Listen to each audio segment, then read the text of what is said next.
L'histoire commence alors qu'un travailleur acharné nommé Nor effectue quelques travaux en ville. Il est respecté de tous pour son éthique de travail et gagne correctement sa vie. Un jour, alors qu'il est payé, Nor entend une fille appelée à l'aider se précipite dans une grotte pour découvrir qu'elle est attaquée par une bête féroce. Un retour en arrière de 15 ans montre un jeune Nor en train de préparer des médicaments pour sa mère malade. Le travailleur Nor s'apprête à rentrer les chèvres, mais sa mère lui rappelle de ne pas aller au-delà d'un certain rocher. Sa mère étant manifestement très malade, Nor envisage de lui faire encore du thé, mais sa mère l'en empêche. Elle s'excuse de ne pouvoir rien faire pour lui et dit à Nor de vivre la vie qu'il veut. Ce soir-là, Nor prépare le dîner, mais il est terrifié lorsqu'il apprend que sa mère est décédée. Le lendemain, Nor met sa mère au repos et commence à apprendre à vivre seul. La vie de Nor est remplie de responsabilités, mais il n'a personne à ses côtés. Un soir, Nor trouve un livre qui lui rappelle l'époque où son père lui faisait la lecture. Cette histoire, en particulier, parlait d'un aventurier qui avait tué un dragon avec ses amis. Il a appris des formules magiques auprès d'un sorcier et a brisé une malédiction qui pesait sur une forêt. Le groupe d'aventuriers était très respecté, car ils levaient toujours leurs épées et terrassaient le mal pour le bien de leurs amis. Nor est toujours en admiration devant cet aventurier et se souvient que sa mère lui a dit de vivre la vie qu'il voulait. Un jour, Nor décide de quitter la ville pour la première fois et déclare qu'il deviendra un aventurier. Nor dit au revoir à ses parents décédés et franchit la barrière qui protège sa maison. Après des jours de voyage, Nor est émerveillé par la vue de la gigantesque capitale royale. Il y entre pour la première fois et s'émerveille de tous les gens qui s'y trouvent. Il est particulièrement étonné par un type qui ressemble à un aventurier et finit par arriver à sa destination, la guilde des aventuriers dont les gardes de la porte d'entrée lui ont parlé. Mais l'employé lui dit de partir car ce n'est pas un endroit pour les enfants. Il dit à Nor de retourner auprès de ses parents, mais Nor lui révèle qu'ils sont tous deux décédés. L'employé se montre un peu plus chaleureux et lui explique que ceux qui veulent s'inscrire à la guilde des aventuriers de la capitale royale doivent d'abord suivre des cours dans les écoles royales de formation. Il suggère que si Nor veut vraiment devenir un aventurier, il doit d'abord acquérir quelques compétences. Nor entend que cela signifie des choses comme la magie et l'art de l'épée, et il est donc impatient d'aller à l'école. Dans les livres d'histoire, les héros sont assez forts pour vaincre des dragons aussi grands que des montagnes d'un seul coup, et Nor est donc impatient d'apprendre à devenir un héros.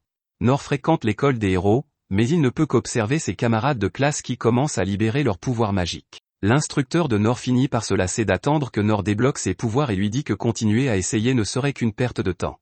La seule chose que Nor a appris à faire est de parer pour éviter une attaque. L'instructeur pense que Nor devrait choisir une autre voie et lui suggère de changer d'école. Les guerriers risquent leur vie en tant que bouclier pour leurs amis, ce qui rend Nor optimiste, car cela se rapproche de l'aventure. L'entraînement des guerriers est incroyablement éprouvant, mais même après quelques mois d'entraînement, les capacités physiques de Nor ne s'améliorent que légèrement.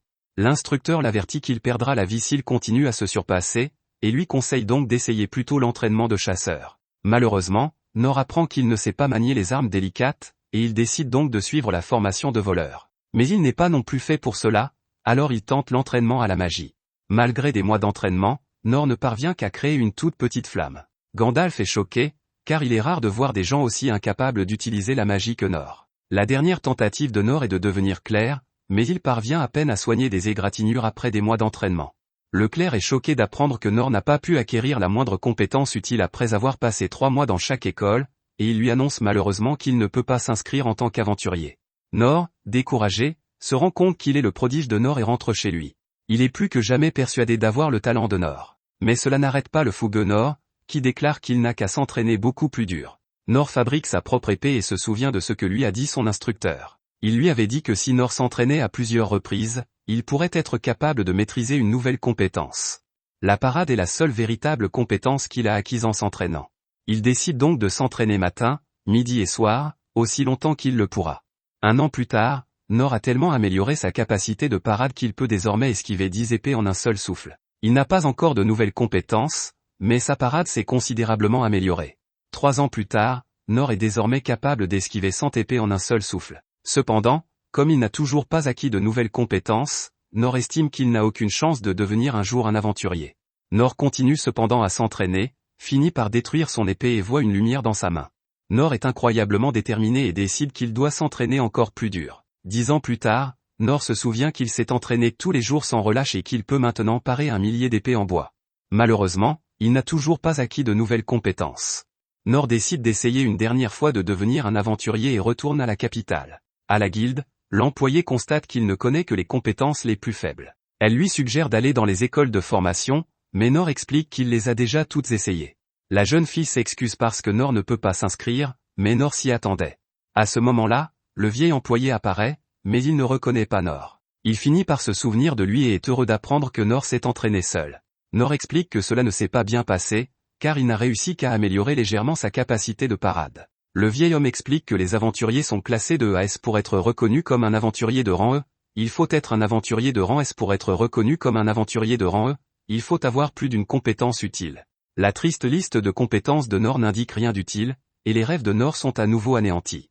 Cependant, le vieil employé affirme qu'il n'y a pas qu'une seule façon de devenir un aventurier. Il existe en effet un rang inférieur au rang E, le rang F. Nor n'arrive pas à croire qu'il puisse encore devenir aventurier de cette façon, mais il y a des conditions. Il lui sera interdit d'entreprendre des quêtes qui impliquent de prendre des vies ou de s'aventurer hors de la ville pour collecter des objets. Cela signifie qu'il ne pourra accepter que des missions dans la ville. Personne ne se soucie de devenir aventurier de cette façon, mais le greffier est choqué de voir que Nor est impatient de le faire. Nor s'inscrit et l'employé lui donne sa licence d'aventurier de rang F. L'employé ne pense pas qu'il s'agit d'une bonne idée. L'employé ne pense pas que c'est important, mais cela change la vie de Nor, alors il le remercie. Nor augmente un peu sa force et se met au travail pour effectuer des tâches dans la ville. Il augmente également sa vitesse pour attraper un chat et utilise la guérison pour réparer les griffures qu'il a reçues du chat.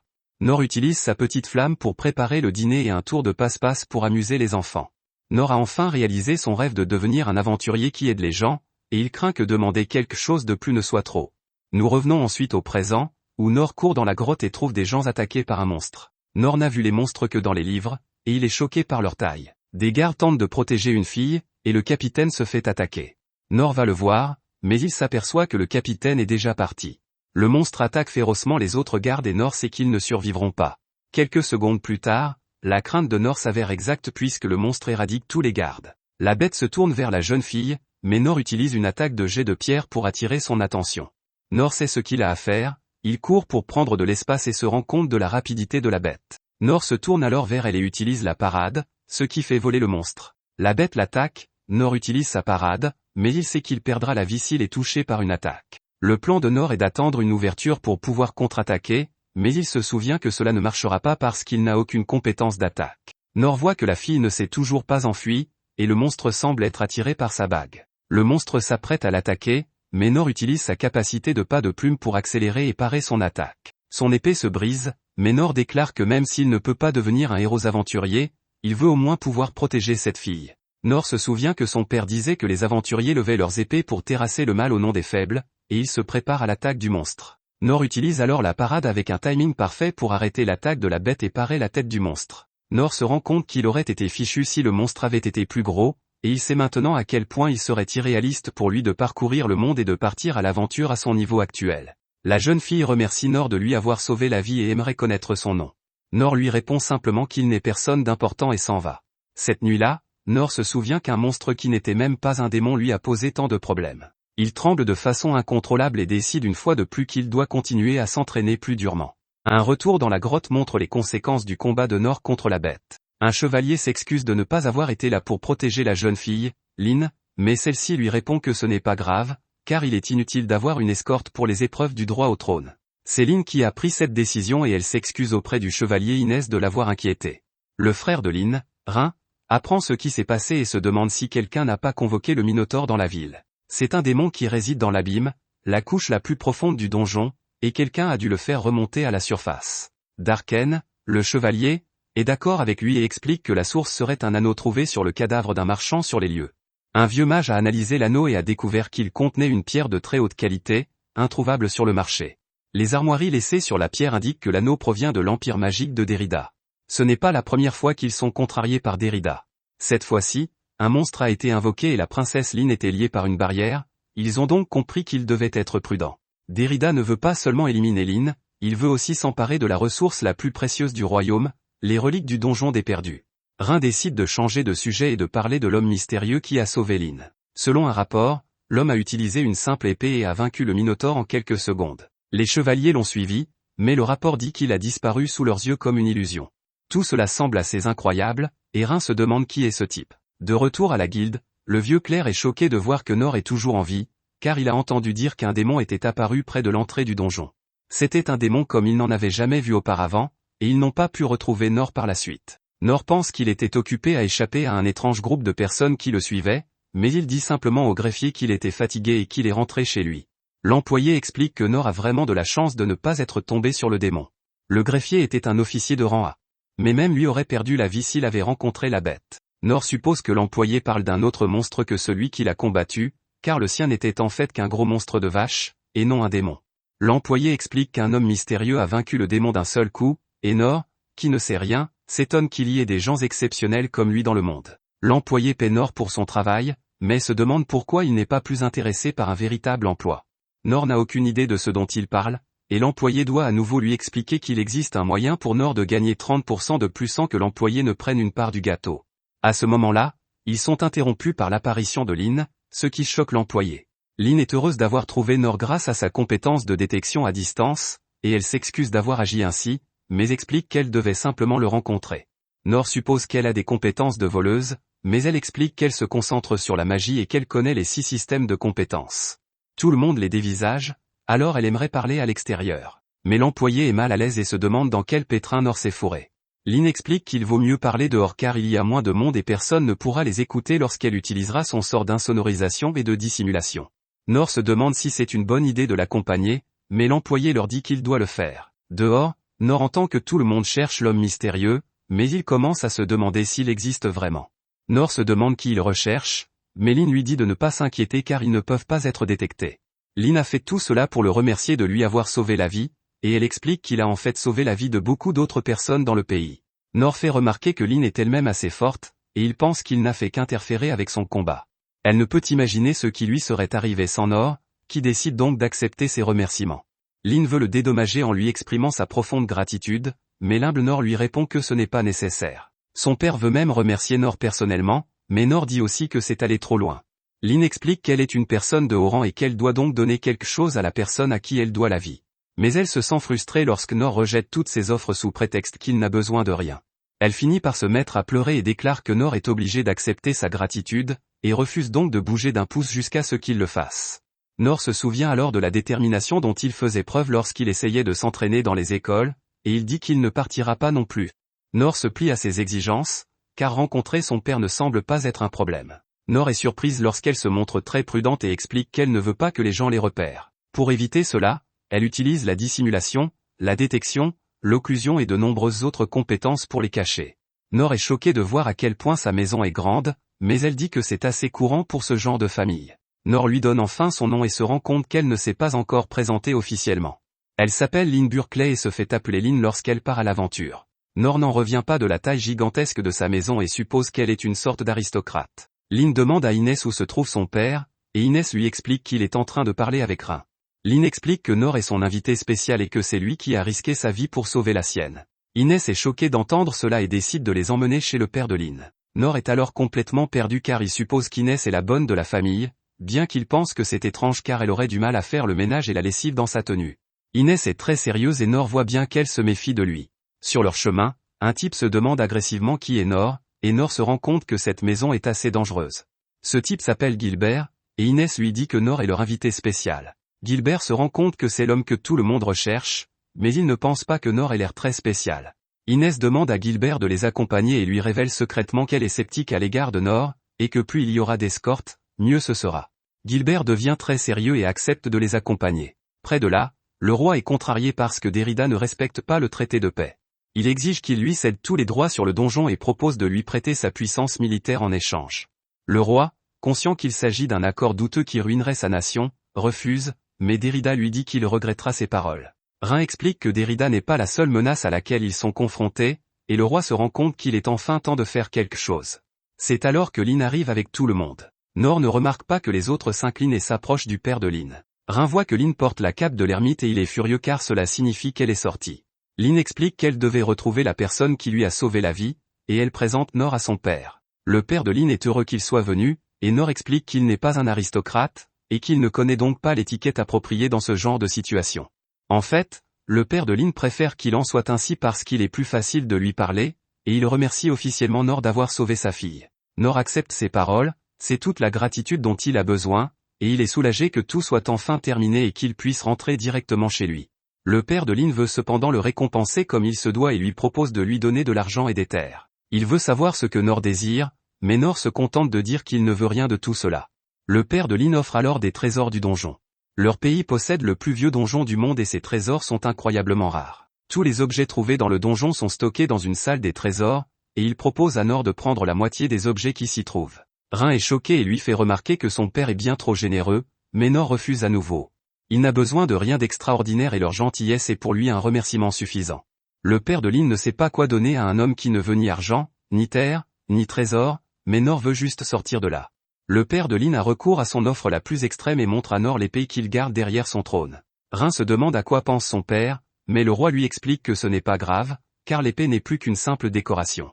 La donner à Nor serait bien mieux que de la laisser inutilisée, et de toute façon, personne ne remarquera qu'il la remplace par une réplique. Personne ne peut croire que le roi offre cette épée à Nor, qui est choqué par son poids. Nor voit bien que l'épée n'a pas de prix et déclare qu'il ne peut pas accepter un tel cadeau. Le père de Lin explique qu'il s'agit simplement d'un objet qu'il a ramassé et qu'il l'a utilisé parce qu'il l'aimait bien. Ce n'est pas si grave, et Nor décide de l'accepter.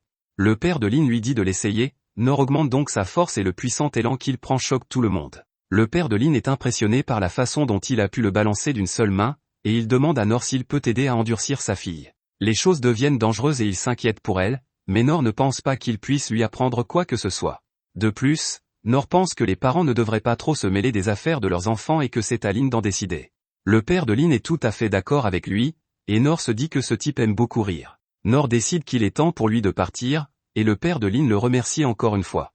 En partant, Nor ne peut s'empêcher de penser qu'il a reçu quelque chose de très précieux. Il réalise alors que cette épée est de la même largeur qu'une canalisation qu'il nettoie toujours pour une vieille dame, et il se demande si cela ne lui faciliterait pas la tâche. Inès surgit de nulle part pour parler à Nor. Nor se demande s'il a des ennuis, mais il est choqué de voir Inès s'agenouiller. Elle s'excuse de l'avoir maltraité, d'autant plus qu'il a sauvé la vie de Lin. Nor accepte ses excuses et elle lui explique que c'est son travail de protéger la famille Clay et que cela passe avant tout.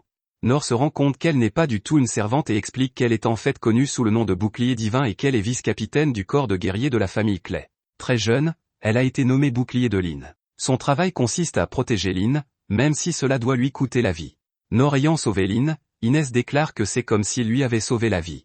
Nor pense que ce n'est pas si important, mais Inès promet de l'aider autant qu'elle le pourra à partir de maintenant.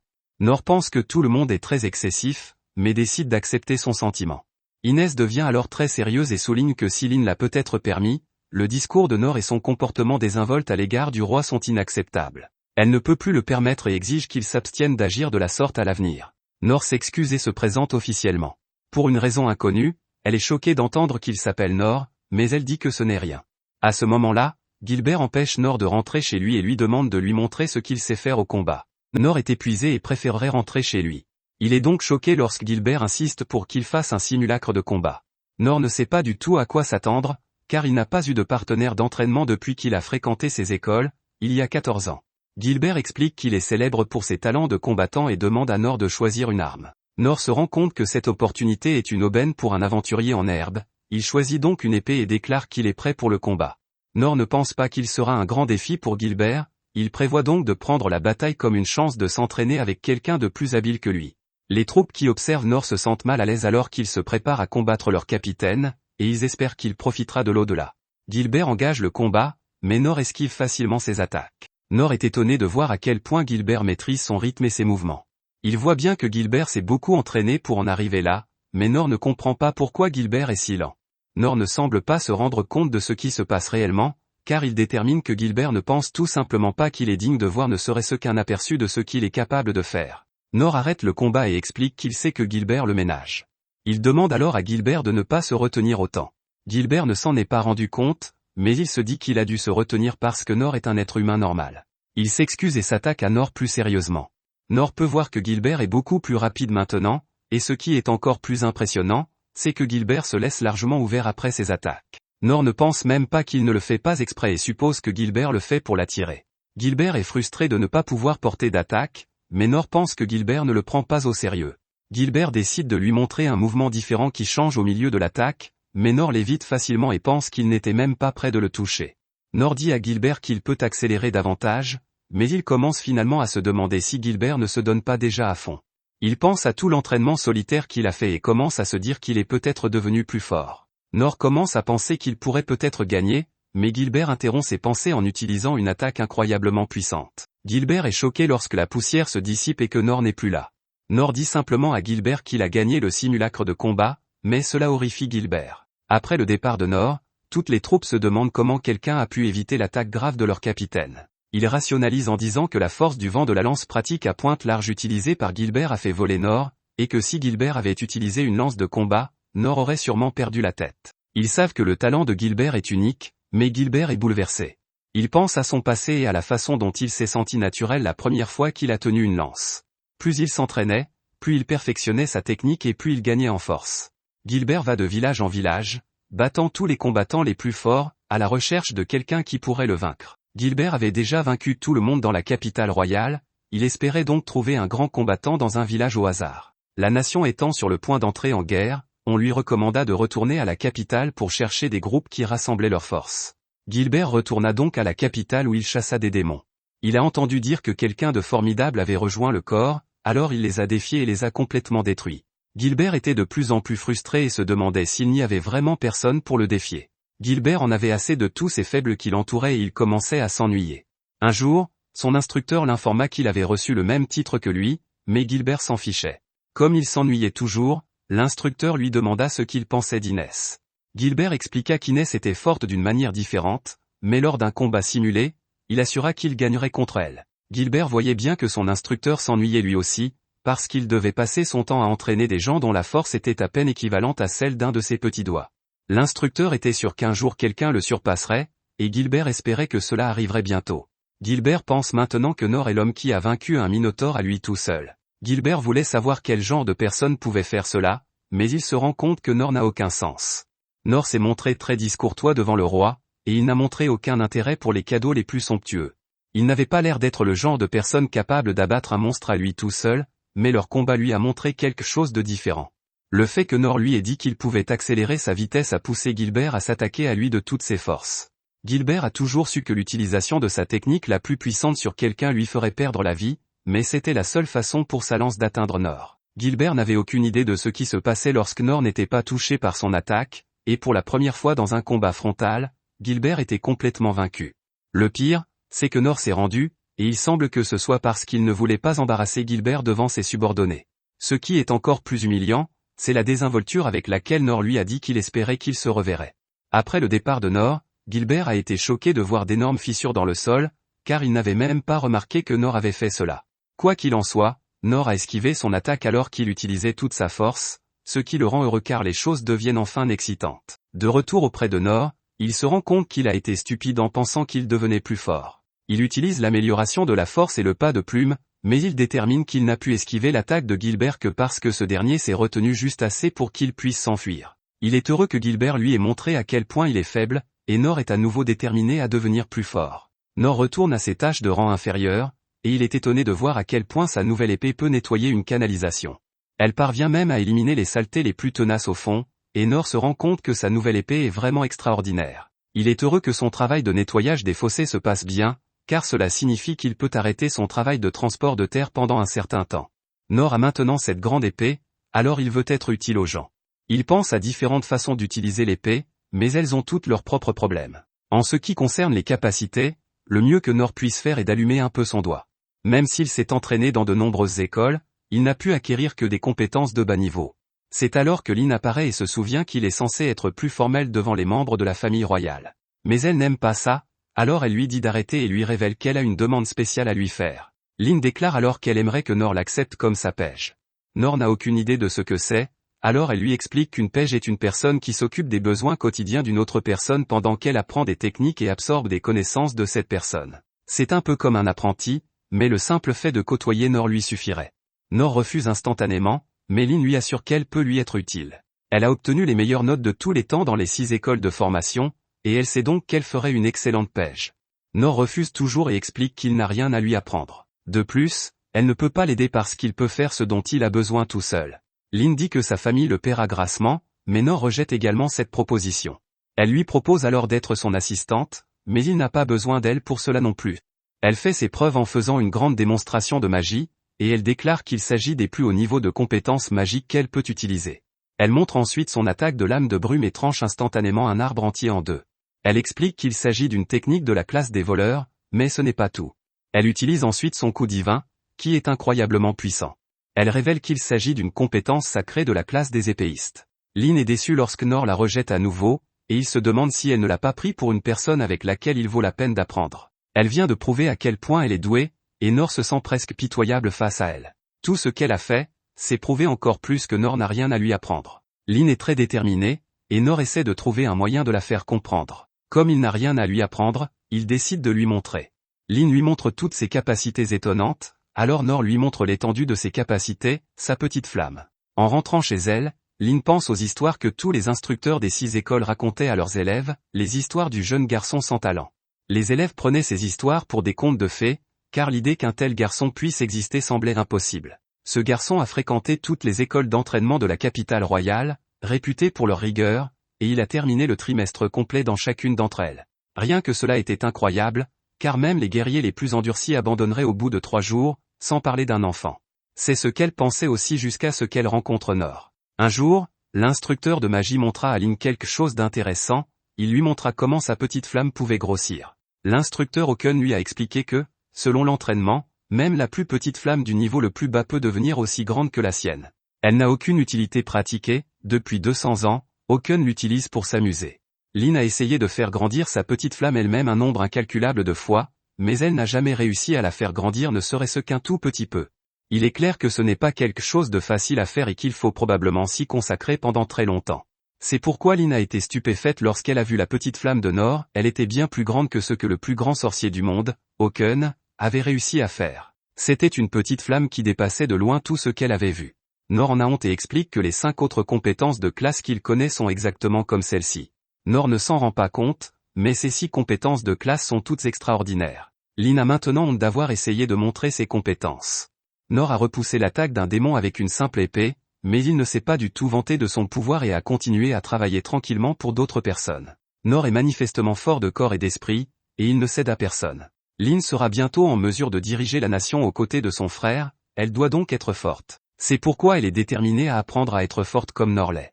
Cette nuit-là, Lynn retrouve Nor et se dit qu'elle suivra Nor partout où il ira jusqu'à ce qu'il la reconnaisse comme sa page. C'est parce que la force que sa famille royale recherchait réside en Nor. De retour au château, Rin est contrarié par le fait que son père ait donné la lame noire à une personne de lignée inconnue. Le père de Rin a trouvé l'épée dans le coin le plus profond du donjon des perdus. C'est au cours d'une quête incroyablement dangereuse que cette étrange épée a été trouvée. La lame est faite d'un matériau inconnu, plus dur que tout autre. Peu importe ce qu'ils ont essayé, rien n'a pu égratigner l'épée. C'est pour cette raison qu'elle est connue sous le nom de lame incassable. La lame était déjà très abîmée lorsqu'elle a été trouvée, ce qui a amené tout le monde à se demander quelle force puissante avait pu lui donner cet aspect. L'épée a une valeur inimaginable, et Rin ne comprend pas comment le roi a pu la donner comme il l'a fait. Mais Rin change d'avis et se rend compte qu'un sentiment d'inquiétude plane sur le pays. Selon toute vraisemblance, Rin pense que son père doit compter sur Nor pour une raison ou une autre. Nor est l'homme qui a vaincu un minotaure tout seul et qui a sauvé la vie de Lynn, il est donc possible qu'il soit une arme secrète pour quelque chose à venir. Ailleurs, nous retrouvons Nor avec Lynn. Il se demande s'il est normal qu'une princesse sorte comme ça, mais elle lui fait remarquer qu'elle est d'abord une aventurière. Lynn parle de lui comme de son instructeur, mais Nor aimerait qu'elle ne le fasse pas. Les tentatives de Nor pour mettre les choses au clair ont échoué, et Lynn continue de le suivre partout. Nor envisage de trouver du travail à la guilde, ce qui lui permettra de voir à quel point il est simple. À la guilde, l'employé se demande pourquoi Nor est avec la princesse, mais Lynn lui dit de l'appeler par son nom parce qu'elle est une aventurière en ce moment. L'employé se rend compte qu'il ne devrait pas mettre son nez dans les affaires des autres, et Nor explique qu'il cherche un travail qui nécessite 2 personnes. Lynn est un rang argenté.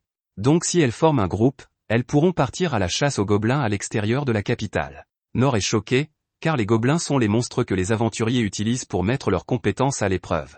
Nor n'arrive pas à croire qu'il va pouvoir travailler en dehors de la capitale, mais il se sent mal de profiter du rang d'aventurière de Lynn. C'est d'autant plus dommage qu'il n'a fait qu'essayer de se débarrasser d'elle pendant tout ce temps. Nor se demande si elle serait vraiment d'accord, et Lynn lui répond avec enthousiasme qu'elle serait honorée de former un groupe avec lui. Nor éprouve un peu de honte, mais il s'en remet car l'un de ses rêves est sur le point de se réaliser. Nor s'empresse d'aller commencer le travail, mais il doit vite revenir car l'employé ne lui a encore rien dit à ce sujet. Le greffier l'avertit qu'il s'agit d'un travail de rang inférieur, mais que cela ne veut pas dire qu'il n'y a pas de danger. Il se déroulera dans la forêt des bêtes, et ils devront rapporter l'oreille d'un gobelin comme preuve d'une chasse réussie. Sans l'oreille, ils ne seront pas indemnisés, c'est donc très important. Il a été rapporté que le nombre de gobelins a diminué, il est donc possible qu'ils ne trouvent aucun gobelin. Dans ce cas, le greffier leur dit de cueillir des herbes et de les rapporter. Les deux hommes quittent la capitale en se promettant de faire de leur mieux. Alors qu'ils marchent dans la forêt, Nor demande à Lynn de lui parler des gobelins.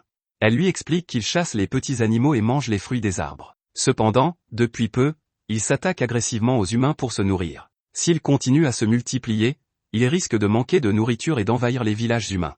C'est pourquoi les aventuriers tentent de contrôler leur nombre. D'un autre côté, la forêt dépend des gobelins, il n'est donc pas bon de les chasser jusqu'à l'extinction. Lynn a manifestement beaucoup de connaissances, ce qui fait comprendre à Nor qu'il n'a rien à lui apprendre. Lynn continue de vérifier s'il y a des gobelins près d'eux, mais ils n'ont rien trouvé. Normalement, ils auraient dû en rencontrer au moins un, et Lynn en conclut que les rumeurs sur la diminution de leur nombre sont vraies. À ce moment-là, Lynn sent qu'un monstre se trouve à proximité. Ils vont vérifier, mais la forêt devient de plus en plus sombre. Les grands arbres bloquent la lumière du soleil, mais les gobelins préfèrent vivre dans des endroits comme celui-ci. Lynn s'arrête étonnamment et révèle que la présence du monstre a disparu. Nor suppose que le monstre est mort de vieillesse, mais ils sont choqués lorsqu'ils découvrent que le gobelin a été mutilé. Lynn utilise rapidement la magie de révélation et découvre un monstre géant qui était en train de manger l'autre gobelin. Nor est choqué d'apprendre que le géant est aussi un gobelin, car les gobelins sont censés être les monstres les plus faibles. Pourtant, le géant ressemble clairement à un gobelin, et il traite même certains arbres voisins comme des armes. Nor est tellement désemparé qu'il suppose que les gobelins ressemblent vraiment à ce qu'il a entendu dire à leur sujet. De plus, il pense que les autres aventuriers sont capables de s'en débarrasser comme d'une guigne. Lynn est manifestement terrifiée, et Nor ne la blâme pas car elle n'a aucune expérience du combat. Nor lui assure qu'ils s'en sortiront et déclare qu'ils ne se battent que contre un gobelin. Nor est en fait terrifié, mais il sait qu'il ne peut pas penser à cela s'il veut gagner. Lynn sait que ce gobelin est en fait l'empereur des gobelins, et qu'il est considéré comme une menace extrême. L'empereur des gobelins est un monstre créé par manipulation génétique par l'homme, et les recherches qui en sont à l'origine sont désormais interdites. Ce qui le rend vraiment terrifiant, c'est qu'il mange ses semblables, puis s'approprie leur pouvoir et devient plus fort. Lynn se souvient que Nor a dit qu'il n'affrontait qu'un gobelin, et elle est étonnée de sa confiance en lui. Elle est tout aussi désemparée que Nor, car elle pense maintenant qu'il a fait exprès de venir dans cette région. Lynn pense que si Nor était si enthousiaste à propos de ce travail, c'est parce qu'il voulait éliminer la menace que personne ne connaissait. Lynn prend confiance en elle, et toutes deux se préparent à se battre. La bête géante tente de frapper la première, mais Nor utilise magistralement sa capacité de parade pour la repousser. La bête est incroyablement puissante et parvient à repousser Nor. Nor voit bien qu'elle essaie de l'acculer, mais il refuse de se laisser faire. Il déséquilibre le gobelin et demande à Lynn de poursuivre avec de la magie. Elle s'exécute, mais le gobelin est trop rapide pour être touché. À ce moment-là, Nor doit sauver Lynn car le gobelin commence à lancer des arbres sur eux, et Nor continue à utiliser la parade pour les dévier. Lynn sait qu'elle doit faire quelque chose avant que la situation n'empire, mais elle est choquée lorsqu'elle remarque que la blessure du gobelin a disparu. Même l'empereur des gobelins ne devrait pas pouvoir se remettre aussi rapidement. Lynn pense donc que le cristal de mana qui se trouve sur le front du gobelin est en cause. Elle dit à Nor que s'il peut l'enlever du monstre, ils auront peut-être une chance de gagner. Leur plan est cependant interrompu lorsque la bête lance un groupe d'arbres sur Nor. Nor est stupéfait de voir combien il y en a, et il se rend compte que ce gobelin l'observait pour voir combien il pouvait en parer. Nor craint de ne pas pouvoir tous les parer, mais heureusement, Lynn les détourne grâce à sa magie. Le gobelin guérit à nouveau, et Lynn est plus sûr que jamais qu'il se réapprovisionne en énergie grâce à la pierre de mana. Les deux hommes réalisent rapidement qu'à ce rythme, ils vont manquer d'endurance et de magie en essayant de suivre le rythme. C'est alors que Nor a une idée et demande à Lynn d'utiliser son attaque de vent dans son dos. Mais Lynn refuse d'attaquer Nor, car son souffle de vent est assez puissant pour démolir les murs d'un château. Il ne pourra pas survivre, quelle que soit sa force, mais Nor explique qu'elle ne l'attaquera pas directement. Nor prévoit de lui faire frapper l'épée pendant qu'elle est sur son dos, car la seule chance de battre le gobelin est d'aller plus vite que lui. Le temps presse car le monstre se prépare à attaquer à nouveau, et Lynn accepte de le faire. Son souffle de vent est incroyablement puissant et projette Nor à travers le champ de bataille, qui manque de s'évanouir. Mais Nor se ressaisit et améliore son corps. Cette combinaison permet à Nor de percer les défenses du gobelin et de faire tomber le cristal de son front. Le gobelin perd la raison et Lynn récupère la pierre. Nor lui dit d'achever le gobelin, mais lui demande aussi de s'assurer qu'il n'aura pas trop mal. Lynn ne semble pas avoir écouté cette dernière partie, car elle met le feu au gobelin, qui hurle à l'agonie. Une fois la torture terminée, Nor s'excuse auprès de la bête et décide qu'il ne tuera plus de gobelins pendant un certain temps. Il se rend compte qu'il ne devrait pas se mettre dans des situations dangereuses, et qu'il ne passera au prochain défi qu'après s'être entraîné davantage et être devenu plus fort. Un peu plus tard, Rin est informé que l'empereur des gobelins a été repéré. Les empereurs sont plusieurs fois plus forts que les rois gobelins, et Rin ne peut même pas imaginer à quel point il était fort, puisqu'il avait également un puissant cristal de mana sur le front.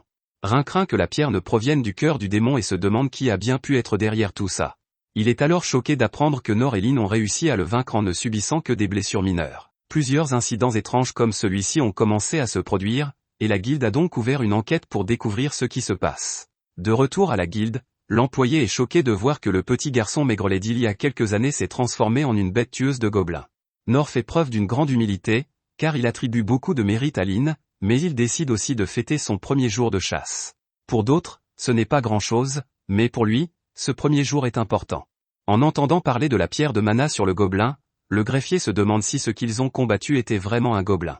Nor est presque sûr que c'en était un, et Lyn se contente de suivre les conseils de son instructeur. Le greffier demande alors l'oreille du gobelin pour pouvoir payer Nor pour son travail. Nor regarde Lyn avec un visage sombre, car ils doivent maintenant expliquer qu'ils n'ont pas l'oreille parce qu'ils ont brûlé le gobelin géant. Au château, Rin se rend compte, grâce à des documents, qu'un ennemi a pénétré profondément dans son pays. Il ordonne d'urgence l'envoi de troupes dans certaines régions et convoque même les 6 héros du pays. Rin s'en veut de ne pas s'en être rendu compte plus tôt et maudit l'Empire magique d'être allé aussi loin. Ils veulent les ressources du donjon et se fichent éperdument de tuer des innocents. Rin est furieux car l'Empire magique vient démolir le pays. De retour auprès de notre héros, nous apprenons que le maître de la guilde a fait une faveur à Nor. Nor n'a pas ramené l'oreille du gobelin, mais le maître de la guilde l'a tout de même dédommagé pour célébrer sa première chasse. Nor et Lyn terminent leur repas de fête, et elle décide de rentrer chez elle pour la journée. Lyn se demande si son professeur est d'accord, ce à quoi Nor répond par l'affirmative et la remercie pour son aide. À ce moment-là, Rin apparaît et s'excuse d'avoir une demande urgente. Il demande à Nor d'emmener Lyn à la montagne le lendemain matin et propose même de les transporter. Rin ne donne pas de détails, mais Nor sent bien que c'est sérieux, alors il accepte de l'aider. Le lendemain matin, Nor se dit que s'il a accepté de faire ce voyage, c'est pour voir enfin ce que c'est que d'être dans une calèche. Nor n'a jamais voyagé en dehors de la capitale, et le voyage est donc plus précieux pour lui que l'argent qu'il reçoit pour emmener Lyn. Il est aussi très excité parce que bientôt, il pourra même voyager dans d'autres pays. Nor voit bien que Lyn est mal à l'aise, alors il lui dit de profiter du paysage avec lui.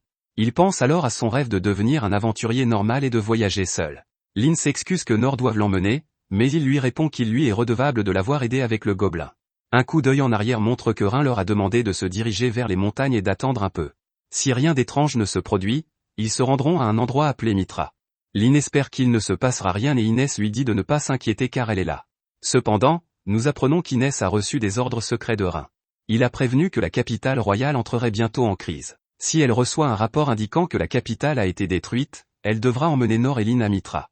Inès refuse de quitter la capitale en cas d'urgence, mais Rin lui rappelle que son principal devoir est de protéger Lyn. Inès s'excuse auprès de Nor de s'être laissé entraîner par la situation, mais il considère toujours qu'il s'agit d'un simple voyage.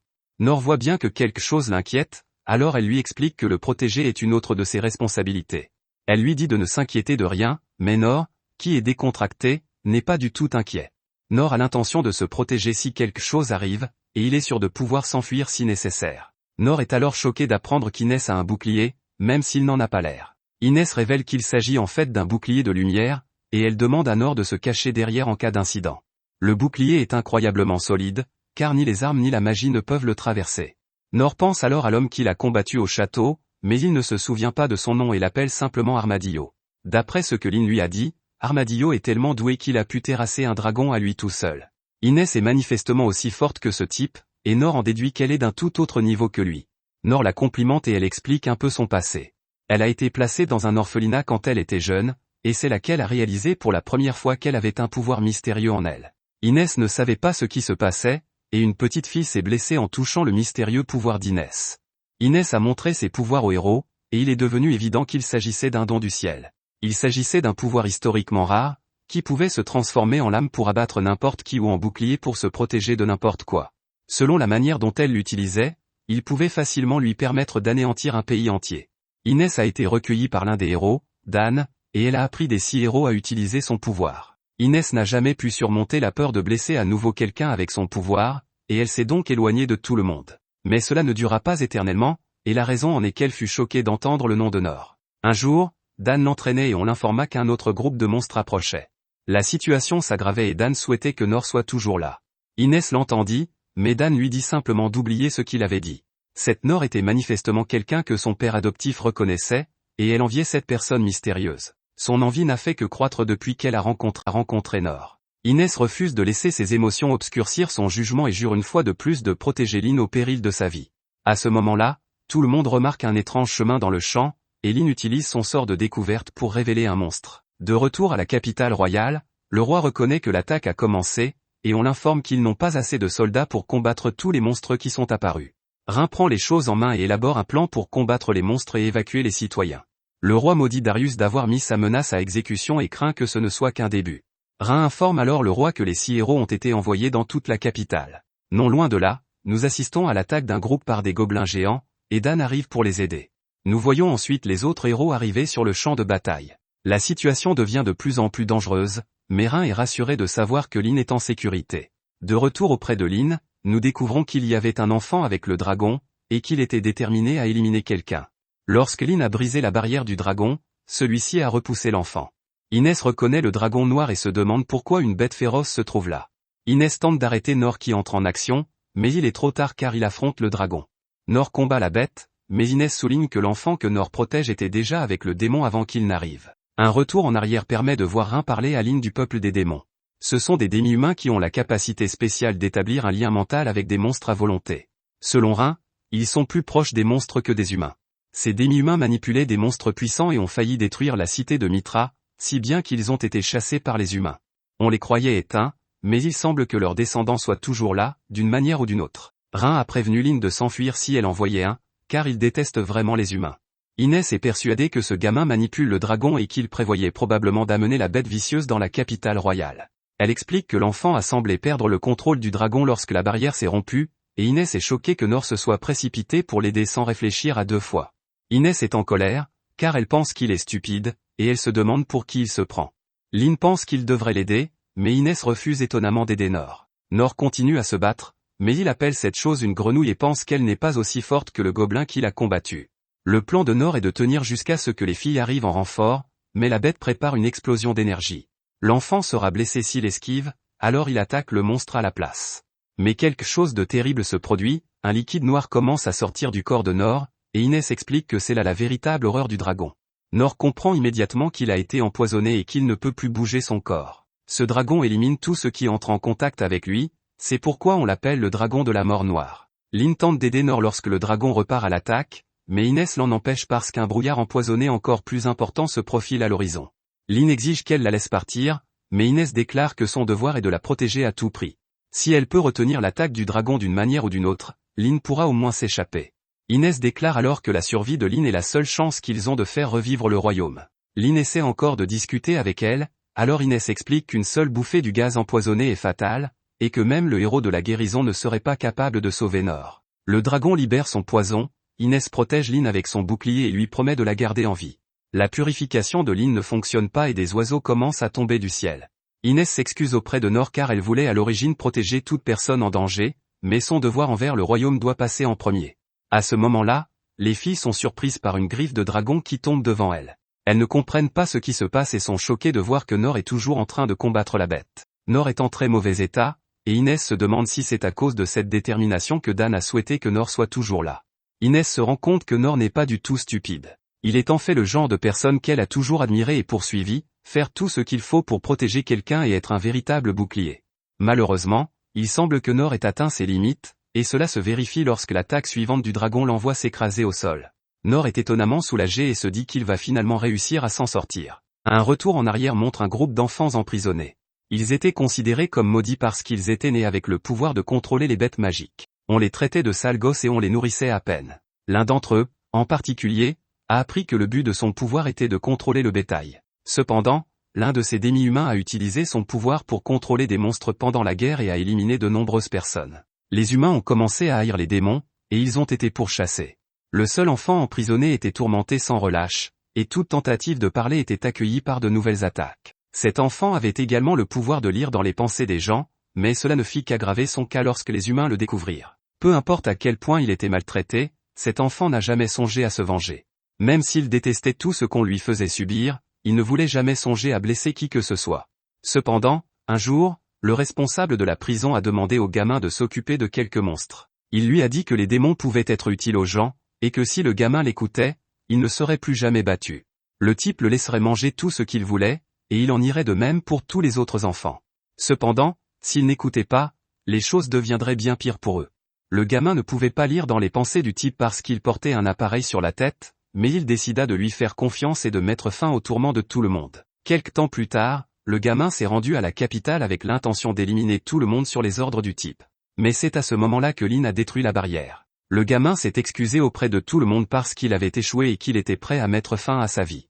Il n'a finalement aidé personne, mais il était au moins soulagé de n'avoir blessé personne. Il était heureux de quitter le monde de cette façon, et il espérait simplement que s'il renaissait, il ne serait pas battu aussi durement dans sa prochaine vie. Il espérait être utile à quelqu'un et dire adieu à ce monde. Mais c'est à ce moment-là que Nor l'a sauvé. Le gamin ne comprenait pas pourquoi quelqu'un se battait pour lui, et il s'inquiéta pour Nor lorsqu'il fut frappé par le poison du dragon. Le gamin fut également touché par le poison, mais Nor fit quelque chose et l'hémorragie du gamin s'arrêta net. Étonnamment, ce que Nor a fait a également empêché l'enfant d'être à nouveau empoisonné. La bataille s'intensifie, comme nous l'avions vu auparavant, et Nor est soulagé d'avoir été vaincu pour une raison ou une autre. Un autre regard en arrière montre ce que Nor a fait après son retour des écoles d'entraînement de la capitale royale. Nor a préparé une soupe à partir d'herbes qu'il a ramassées, mais certaines d'entre elles se sont avérées toxiques. Nor était dans le pétrin, car il ne pouvait utiliser que sa faible capacité de guérison, et il pouvait à peine bouger. Après une longue nuit de souffrance, Nor finit par se traîner pour boire de l'eau. Un livre sur les herbes lui indiqua laquelle était la plus toxique, et Nor tenta de reprendre l'entraînement de sa capacité de parade. Malheureusement, le corps de Nor souffrait toujours des effets du poison, et il dut à nouveau utiliser sa faible capacité de guérison. Au bout d'un jour, Nor fut choqué de voir qu'il se sentait enfin mieux. Nor finit par retrouver la plante empoisonnée, mais cette fois-ci, il était plus prudent. Malheureusement, Nor n'a pas eu de chance et un serpent très venimeux l'a mordu. Mais, chose choquante, les effets se dissipèrent très vite. Nor voulut tester quelque chose, il mangea le serpent et fut choqué de voir que le poison l'affectait à peine. Le lendemain, Nor s'est empoisonné avec un autre serpent, mais le poison s'est répandu lentement et il s'est rendu compte qu'il avait développé une tolérance au poison. Nor se dit que cela pourrait lui permettre d'acquérir une nouvelle compétence, et il prit goût aux choses vénéneuses. Au fur et à mesure qu'il mangeait des produits vénéneux, il lui arrivait de s'effondrer, mais dans l'ensemble, il était capable d'absorber la plupart des poisons. Il n'a jamais acquis de compétences grâce à cela, mais il pouvait manger des objets empoisonnés au prix d'une petite quantité de sang. Ce n'était qu'un petit prix à payer, car Nor adorait le goût des choses empoisonnées. C'est pourquoi, de retour dans le présent, Nor a décidé que cette grenouille géante empoisonnée serait délicieuse. Il s'avère que Nor n'a pas pu contrer le poison à temps, et c'est pourquoi il a craché un peu de sang. Cependant, Nor sait d'expérience qu'une telle quantité de sang n'est pas grave. Nor est heureux de voir que sa faible capacité de guérison a protégé le gamin, et il retourne directement au combat contre la grenouille. L'enfant est stupéfait de voir que Nor peut affronter un monstre aussi horrible à lui tout seul, et Nor commence à repousser la bête, ce qui est surprenant. Mais tout le monde est terrifié lorsque la bête aspire une grande quantité d'air pour sa prochaine attaque. Nor voit ce qui se prépare, car il est évident que le dragon est sur le point d'utiliser son attaque finale tout ou rien. Mais Nor n'a pas froid aux yeux et il utilise la parade pour que le dragon envoie son attaque directement dans le ciel. Tout le monde est stupéfait par ce qu'il vient de voir, et la bête est vaincue. Il y a quelque chose de suspect dans le fait que cette bête soit si proche de la ville, mais tout ce à quoi Nor pense, c'est que cette grenouille venimeuse est probablement très savoureuse. Nor va voir le gamin, qui lui révèle que c'est lui qui a apporté le monstre. Nor est choqué lorsque l'enfant dit qu'il allait apporter la grenouille à la ville, mais Nor pense que cela signifie que la grenouille était destinée à être livrée en tant que nourriture. Ramener l'animal vivant serait le meilleur moyen de produire de la nourriture fraîche dans la ville, et Nor pense que le gamin se cachait pour que personne ne lui vole la précieuse grenouille. Nor se méprend sur la situation, car il commence à penser que le pauvre enfant a probablement élevé la grenouille lui-même afin de pouvoir la vendre. Son malentendu s'aggrave car il pense maintenant qu'il a gâché la livraison du précieux stock de l'enfant à la ville. Nor s'excuse abondamment et promet de rembourser le gamin pour la grenouille. Le gamin lui répond qu'il n'a pas besoin de le rembourser et lui révèle qu'il a réussi à amener le monstre jusqu'ici en le contrôlant. Nor est stupéfait qu'un si petit enfant puisse contrôler un monstre géant, et il se demande s'il y a d'autres personnes avec un tel talent. L'enfant n'a jamais entendu parler de compétences auparavant, et Nor est choqué d'apprendre que cet enfant possède ce pouvoir depuis sa naissance. Nor détermine qu'il s'agit d'une capacité donnée par les cieux, et le gamin trébuche sur ces mots en révélant nerveusement qu'il est de la famille des démons. Comme tous les démons ont cette capacité, Nor en déduit qu'elle n'a rien d'exceptionnel. Nor s'est toujours demandé ce qu'il ferait s'il avait cette capacité, et tout ce qui lui venait à l'esprit, c'était d'aider les gens. L'enfant est surpris que Nor n'ait pas peur qu'il soit un démon, et il se demande pourquoi Nor ne le déteste pas. Il lui révèle que toutes les personnes qu'il a rencontrées l'ont détesté pour son pouvoir, mais Nor ne comprend pas pourquoi. Nor lui dit d'ignorer ce que tout le monde lui a dit, car son pouvoir est incroyablement utile. L'enfant est stupéfait d'entendre qu'il peut être utile, et Nor lui dit qu'il aimerait bien avoir ce pouvoir. L'enfant s'effondre d'incrédulité et se demande si on peut vraiment avoir besoin de quelqu'un comme lui. Nor pense que, contrairement à lui, cet enfant est né avec une capacité, et il se demande comment l'enfant peut se sentir si inutile. L'enfant se met à pleurer et Nor lui assure qu'il y a beaucoup de gens qui ont besoin de son aide. Les filles arrivent enfin et Lin propose frénétiquement de soigner les blessures de Nor. Les filles sont stupéfaites lorsque Nor explique qu'il a déjà guéri et qu'il est très résistant au poison. Lin n'en revient pas, car le poison du monstre était extrêmement dangereux, et c'était un miasme qui abîmait même le sol sur son passage. Il est difficile de croire que l'on puisse être encore en vie après avoir été touché directement par le poison. Lin se rend compte qu'il n'y a qu'une seule explication. L'un des héros lui a parlé un jour de ce qu'on appelle l'esprit secret. En affinant son corps comme un saint, une personne peut acquérir la capacité d'utiliser une technique qui purifie tout ce qu'elle touche et guérit toutes les blessures. Cependant, le héros n'a pu atteindre cette technique parfaite qu'après des années d'entraînement non conventionnel. Il lui a fallu 40 ans pour atteindre ce pouvoir, mais Nor est encore très jeune. Nor demande à Lin de s'occuper des blessures de l'enfant, et elle devine immédiatement à son apparence qu'il s'agit d'un démon folk. Nor explique qu'il veut emmener l'enfant avec eux, mais les filles ont peur. Les démonistes sont une race dangereuse et de nombreux pays recommandent de les éliminer à vue. Les filles mettent Nor en garde contre le danger, mais Nor veut rembourser l'enfant pour avoir détruit sa grenouille. Lin souligne qu'il s'agissait en fait d'un dragon de la mort noire, et elle est choquée d'apprendre que le gamin avait l'intention de l'amener en ville. Les filles veulent savoir qui oblige l'enfant à faire cela, mais il ne sait rien du type. Inès se rend alors compte que cet enfant était un esclave. Les esclaves sont interdits dans le royaume de Glaise, mais ce n'est pas le cas dans d'autres pays. Lin demande au gamin d'où il vient, mais il a eu les yeux bandés en venant ici, et il ne sait pas grand-chose de la ville où il se trouvait. Nor dit alors aux filles qu'il aimerait emmener l'enfant à la ville la plus proche. Lin se souvient que son père l'avait toujours mise en garde contre les rumeurs et lui avait conseillé de se fier à ses propres yeux. Lin se rend compte qu'elle a considéré cet enfant comme faisant partie d'une race dangereuse, alors qu'en réalité, ce n'est qu'un petit garçon qui n'a nulle part où aller. Lin a honte, et l'enfant se présente sous le nom de Rollo. Lin veut l'emmener avec elle, mais Inès hésite. Les démons ne sont pas autorisés à entrer dans Mitra, il sera donc difficile de l'emmener avec eux. Cependant, il sera également difficile pour Rollo de survivre s'il le laisse seul. C'est une décision assez difficile à prendre, car Mitra pourrait les considérer comme des ennemis à leur arrivée, et ils pourraient être attaqués. Juste à ce moment-là, leur décision difficile est interrompue par l'apparition d'un homme mystérieux, qui est manifestement très dangereux. Ce type révèle qu'il a été engagé par la personne qui a envoyé Rollo faire sa livraison. Nor s'excuse d'avoir gâché leur plan, mais le type s'en moque et révèle qu'il en a après l'enfant. Apparemment, Rollo vaut beaucoup d'argent, et le type est là pour le récupérer. Ce type se déplace à une vitesse fulgurante, et Nor parvient tout juste à repousser son attaque. L'étranger explique que son client veut mettre fin à la vie du gamin, mais qu'il serait beaucoup plus facile pour lui d'éliminer Rollo tout de suite, pour qu'il n'ait plus qu'à ramener sa carcasse. Alors qu'ils se battent, Nor dit qu'il ne comprend pas quel est le problème de ce type, mais ce dernier répond que Nor n'a pas besoin de comprendre quoi que ce soit. Lin est choquée de voir à quelle vitesse ils avancent, car elle n'arrive même pas à suivre, et Inès lui dit de rester derrière elle. L'inconnu continue à attaquer de manière créative, mais Nor parvient à le parer à chaque instant. L'homme ne perd pas son sang-froid et décide de couper la tête de Nor. Nor part l'attaque du type au tout dernier moment, mais il est choqué que le type mystérieux ait pu générer une telle puissance avec une lame minuscule. L'étranger est également surpris lorsque sa lame tombe en morceaux, mais il en a une autre qu'il utilise pour attaquer Nor. Nor se rend compte qu'il est dans le pétrin car il ne peut qu'éviter l'attaque grâce à son intuition.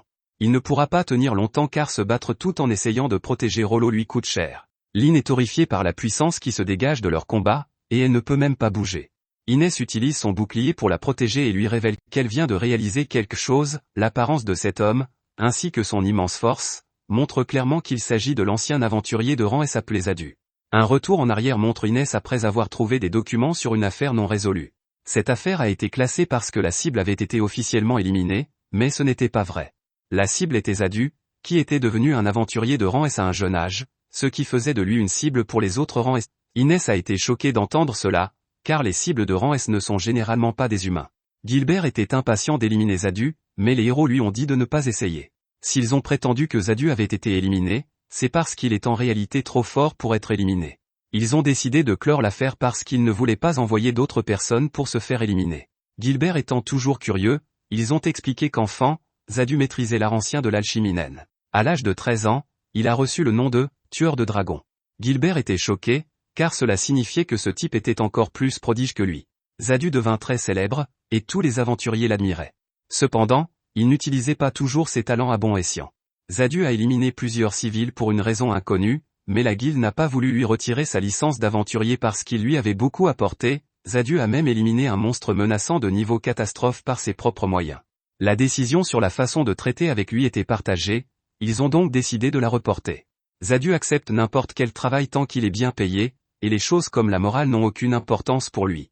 Cela s'est vérifié lorsqu'il a anéanti un pays entier et éliminé toute une famille royale. C'est comme si Zadu n'avait aucune notion du bien ou du mal. De retour dans le présent, Inès explique tout cela à Lynn. Zadu a été défié par de nombreux aventuriers, mais cela n'a abouti qu'à une montagne de cadavres, et la prime sur la tête de Zadu est maintenant incroyablement élevée. Afin d'empêcher quiconque de s'en prendre à lui, la guilde a annoncé qu'il n'était plus en vie.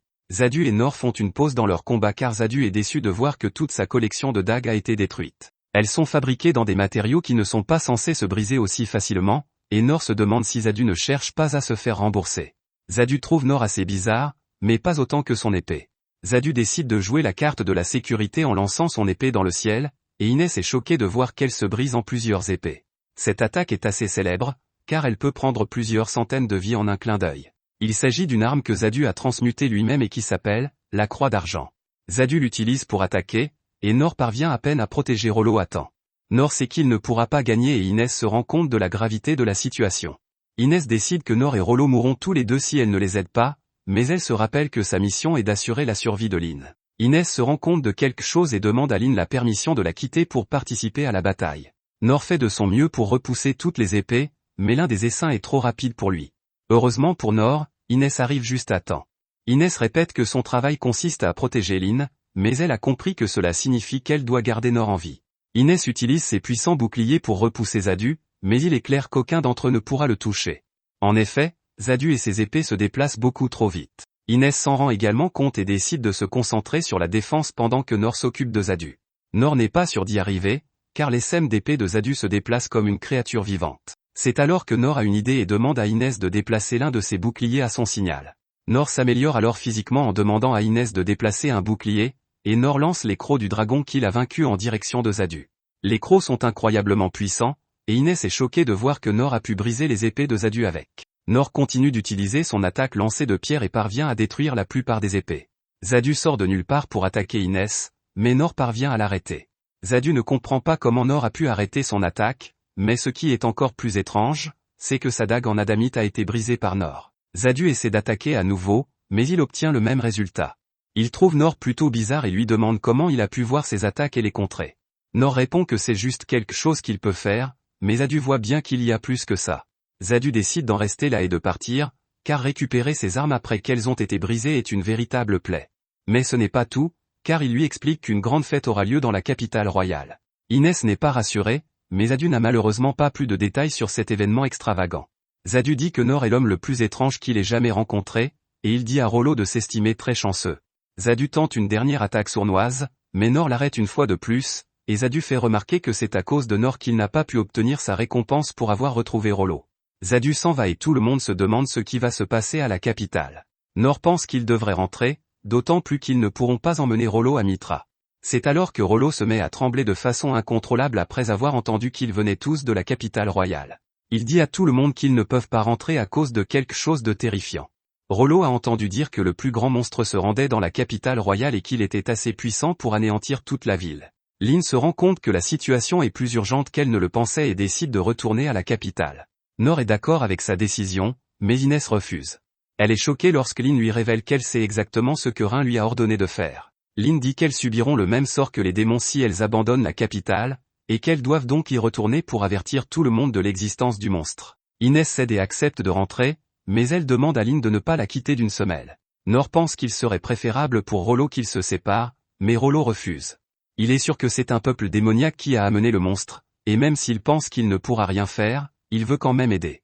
Lynn voit à quel point Nor est devenu sérieux, et elle suppose que c'est à cause de son grand cœur. Elle se trompe complètement, car Nor ne fait que penser au fait qu'il aurait aimé mordre dans la grenouille empoisonnée. Sur le chemin du retour, Lynn se dit qu'elle est très inquiète, mais elle se console en sachant que Nor est avec elle. Nor a combattu le dragon et le légendaire Zadu, il devrait donc s'en sortir. Lynn décide qu'il est de sa responsabilité d'emmener Nor à la capitale royale pour qu'il puisse sauver tout le monde, et elle l'appelle l'homme qui sort tout droit d'un conte de héros épiques. De retour à la capitale royale, Rin apprend que de nombreux citoyens ont été évacués grâce aux efforts des 6 héros. Ils ont repoussé l'embuscade de l'ennemi, mais Rin est sûr qu'une autre vague va arriver. C'est le moment idéal pour le faire, car les forces de la capitale sont dispersées. Rin est persuadé que l'ennemi attend qu'il s'épuise et prépare la prochaine vague. Rin se demande de quelle direction ils vont venir, et il se rend compte qu'ils pourraient aussi bien venir du ciel. On lui dit qu'aucune bête volante n'a été aperçue, mais Rin remarque quelque chose d'étrange dans le ciel. Il est horrifié lorsqu'il se rend compte que cette chose se cache au-dessus des nuages, et il utilise sa capacité non couverte pour briser sa barrière. Rin est en état de choc et n'arrive pas à croire ce qu'il voit. Un garde se demande s'il s'agit d'un dragon noir, mais Rin lui fait remarquer qu'il est bien trop grand. C'est en fait leur pire cauchemar car c'est un dragon de la calamité. Un coup d'œil dans le passé montre que Nor a appris de son père à quel point les dragons sont dangereux. Un certain aventurier tuait ces bêtes, et les matériaux qui en provenaient étaient transformés en armes et en médicaments de très grande qualité. Cela apportait de la richesse au pays et faisait de l'aventurier un héros que le peuple appelait le tueur de dragons. Nor voulait devenir un tueur de dragons, mais son père lui a expliqué qu'il était difficile de tuer un dragon. Certains dragons sont incroyablement forts et vivent depuis des milliers d'années. Ils peuvent faire s'effondrer le sol d'un seul pas, et même détruire des montagnes entières d'un simple coup de queue. D'ailleurs, leur nation a failli être détruite par des dragons déchaînés. Le père de Nor a fini de lui raconter ces histoires, mais Nor n'a jamais cessé de vouloir devenir un tueur de dragons. Retour au présent, Nor et son groupe sont retournés à la capitale, mais Lyn est horrifié de voir le dragon de la calamité. Le gigantesque dragon terrifie tout le monde dans la capitale, et Rin se demande si l'Empire magique comprend l'horreur qu'il a déclenchée dans le monde. Le dragon de la calamité est endormi depuis 150 ans, mais il devrait encore être en sommeil. Rin est furieux car cela signifie que l'Empire a réveillé le dragon. Le dragon provoque des destructions massives d'un simple battement d'ailes, et Rin ordonne l'évacuation de tout le monde. Il s'agit d'une terrible urgence, et il ordonne à ses troupes d'arracher les gens à leurs affaires s'ils hésitent à partir. L'une des héroïnes surveille les environs et sent que la magie est utilisée pour obstruer toutes les voies d'évacuation. C'est terrible car cela empêche les 6 héros de s'unir. Nous constatons alors que les héros ont fort à faire dans toute la région. Gilbert demande au roi d'évacuer, mais le roi se contente de lui demander d'éloigner les citoyens le plus possible de la capitale. Quant à lui, le roi a encore un travail à accomplir. Non loin de là, Inès estime qu'il n'y a plus d'espoir pour la capitale car le dragon va sûrement la décimer. Lyn craint que son père ne se serve de son bouclier pour que les citoyens puissent s'échapper, mais elle sait que même lui n'est pas de taille à affronter la bête légendaire. Lyn est terrifié par ce qui va se passer et espère que son père quittera la capitale au lieu de se battre. À ce moment-là, tout le monde est choqué de voir à quel point Nor est encore décontracté. Il dit qu'il n'a jamais vu de dragon auparavant, mais Lyn lui fait remarquer que le monstre qu'il a vaincu plus tôt était aussi un dragon. Lyn explique que son père et son frère sont toujours dans la capitale, mais qu'il est trop tard pour les aider. Nor dit en passant qu'il pense pouvoir arriver à temps s'il court, mais cela choque Lyn. Nor dit qu'ils peuvent utiliser à nouveau son souffle de vent comme ils l'ont fait contre le gobelin, mais Lyn craint que la puissance nécessaire pour l'amener à temps à la capitale ne finisse par le blesser gravement. Nor lui rappelle que c'est son épée qui subira le plus de dégâts. Nor dit qu'il doit beaucoup aux habitants de la ville et au roi, et qu'il veut donc les aider. Tout ce qu'il a à faire, c'est d'aider le roi à s'échapper, et il est sûr qu'il peut le faire. Lyn sort de son pessimisme et se rend compte que Nor n'est pas quelqu'un dont il faut douter. Son souffle de vent n'est pas destiné à être utilisé sur les humains, mais Nor n'est pas un homme normal. Un autre retour en arrière montre le roi refusant de remettre le donjon des perdus à l'Empire magique. On lui dit qu'il ne fait que le gaspiller car il a le pouvoir de créer une armée qui pourrait contrôler le monde. Le roi explique qu'il choisit simplement de ne pas utiliser un pouvoir qui échappe à son contrôle. Retour au présent, le dragon continue de se déchaîner et le roi se rend compte que l'Empire ne reculera devant rien pour s'emparer du donjon. Il se rend compte qu'il a sous-estimé l'Empire, car il n'a jamais pensé qu'il mettrait toute sa puissance à sa disposition. Le roi assume désormais l'entière responsabilité de l'échec des négociations. La capitale est menacée de destruction, mais le roi ne pense qu'à la sécurité de Lyn. Le roi se rend compte que l'Empire avait raison, il n'est pas fait pour être roi, et il a toujours été plus apte à être sur le champ de bataille. Le roi s'excuse auprès de son peuple d'avoir failli à sa tâche et promet d'emporter au moins l'un des yeux du dragon avec lui. De retour avec nos héros, Inès crée un cylindre avec son bouclier pour amplifier le souffle de vent de Lyn, et Nor se place devant. Pour l'amplifier encore, Inès utilise à plusieurs reprises le reflet magique sur son bouclier. L'intensité du combat s'intensifie et Nor sent bien que c'est un peu différent de la dernière fois. Lyn le confirme en expliquant que l'impact de ce souffle de vent sera bien plus fort qu'auparavant. Lyn met tout ce qu'elle a dans la balance et s'excuse d'avance auprès de Nor. Elle se souvient cependant de ne pas douter de lui et déclenche l'attaque. Rollo est abasourdi par la puissance émise, et la prochaine chose qu'il voit, c'est que Nor a complètement disparu en un clin d'œil. De retour à la capitale, le roi se retrouve face à face avec le dragon. Tous les spectateurs sont horrifiés car le dragon s'apprête à utiliser son attaque Elder Dragon Brice, celle qui a réduit en cendres tout le continent il y a plusieurs centaines d'années. Le roi se rend compte que le dragon ne lui laisse aucune chance de survivre, mais il est déterminé à faire quelque chose de royal au moins une fois avant de mourir. Le roi sort une dague et dit au dragon qu'il va lui montrer à quel point les humains sont tenaces. L'un des héros qui assiste à la scène reconnaît la dague, c'est la dague explosive, qui canalise tout le mana de son porteur en un coup puissant mais sacrificiel. Les héros sont horrifiés de voir que le roi va se sacrifier, mais ils réalisent qu'il n'y a pas d'autre option. Le roi s'apprête à se sacrifier, mais Nor surgit de nulle part pour parer l'attaque du dragon. Tout le monde est choqué de voir Nor pousser le dragon légendaire, qui s'effondre. Le dragon se demande ce qui se passe, et il est confus de voir qu'un minuscule humain vient de le déséquilibrer. Elle déclare que les forts contrôlent les faibles par la violence, et que c'est la loi du monde. Sa queue géante inflige d'énormes dégâts à la capitale qui s'apprête à frapper Nor, mais ce dernier se contente de parer. Le dragon s'écrase à nouveau, et Nor se rappelle qu'il pensait ne pas survivre. Nous assistons alors à un retour en arrière, quelques instants auparavant, lorsque Nor a été lancé vers la capitale. Il a utilisé l'amélioration physique pour retrouver son équilibre et s'est jeté par-dessus le mur du château. Nor est surpris de voir à quelle vitesse il est arrivé, mais il se rend compte qu'il n'a aucun moyen de s'arrêter. Nor n'hésita pas et utilisa sa capacité de parade. Nor ne veut plus jamais faire ça, et il se dit que parer le dragon était bien plus facile qu'il ne le pensait. Le dragon se relève, mais Nor ne le trouve plus aussi effrayant. Les filles arrivent enfin à la capitale et prévoient d'aider le roi à s'échapper pendant que Nor combat le dragon. Malheureusement, elles se font attaquer, mais Inès parvient à les protéger à temps. Plusieurs empereurs gobelins apparaissent, mais ils sont bien petits comparés à celui que Nor et Lyn ont affronté. Cependant, les empereurs gobelins sont toujours dans une ligue à part, et ils sont donc en grand danger. Lyn décide de penser comme Nor et dit à Inès de ne pas s'inquiéter car ils ne combattent que des gobelins. Inès est inspirée par sa confiance et convient que ces gobelins ne sont pas aussi terrifiants que le dragon. Les gobelins finissent par détruire son attaque, mais Rollo intervient et ordonne aux gobelins d'arrêter de bouger. Lyn en profite pour les geler et Inès transforme son bouclier en épée. Inès détruit tous les gobelins d'un seul coup, et Lyn comprend pourquoi elle a reçu le titre d'épée divine. Rollo est tout aussi impressionnant car il a été capable d'arrêter les gobelins surpuissants avec seulement quelques mots. C'est incroyable qu'un si jeune enfant ait ce pouvoir, mais Lyn voit bien qu'il lui faut beaucoup de courage pour l'utiliser. Retour à Nor, nous voyons que le dragon devient vraiment frustré. Elle ne cesse d'attaquer Nor, mais celui-ci ne fait que parer ses attaques. Ses griffes et ses écailles devraient être indestructibles, mais Nor les endommage gravement. Nor est choqué par le fait que son épée ne subit pas la moindre égratignure, quel que soit l'objet sur lequel il la brandit. Il se demande quel est le secret de cette épée, mais cela n'a pas vraiment d'importance car c'est la clé de sa victoire. Le dragon ne comprend pas ce qui se passe, mais il se rend compte qu'il peut cesser de s'inquiéter car il n'y a aucune chance que sa prochaine attaque échoue. Elle s'envole vers le ciel et tout le monde la voit rassembler une tonne d'énergie dans sa bouche. Elle lance un puissant rayon en direction de Nor, mais celui-ci le part une fois de plus. L'attaque est alors projetée en l'air, et tout le monde assiste avec stupéfaction à l'explosion du rayon qui recouvre le ciel de lumière. Le dragon pousse un rugissement, mais Rollo sent que sa colère ne s'arrête pas là. Le dragon est frustré parce que Nor ne le traite pas comme une menace sérieuse, alors que c'est ce qu'il essaie de faire. Les dragons sont très orgueilleux, et c'est particulièrement vrai pour l'ancien dragon, qui se considère plus fort que tout. Le dragon devient furieux parce que ce combat a montré clairement qu'il est le plus faible par rapport à Nor. Nor part une autre attaque du dragon, et les filles sont choquées de voir qu'il a décidé de se soumettre à lui. Les habitants de la ville observent la scène de loin, et ils en restent bouche bée. Nor se souvient de ce que disait son père à propos de l'aventurier qui avait vaincu les dragons. Tuer des dragons apportait la richesse au peuple, et il était connu comme un tueur de dragons. Cependant, Nor voit que ce dragon ne veut plus se battre. Nor décide de ne pas mettre fin à la vie du dragon et admet qu'il n'a pas vraiment l'étoffe d'un héros. Le reste de son groupe se précipite vers lui et Nor salue ses amis. Nor dit à tout le monde qu'il va bien et remercie Rollo de l'avoir aidé. Rollo n'a aucune idée de ce dont il parle, alors Nor explique ce qu'il vient de réaliser, la raison pour laquelle le dragon s'est calmé, c'est parce que Rollo lui a ordonné de le faire. Nor est choqué quand Rollo dit qu'il n'a rien fait, et Nor, confus, fait remarquer que le dragon a cessé d'être hostile sans crier gare. Rollo n'y étant pour rien, Nor en conclut que le dragon a dû être intimidé par le simple fait que Rollo pouvait le contrôler.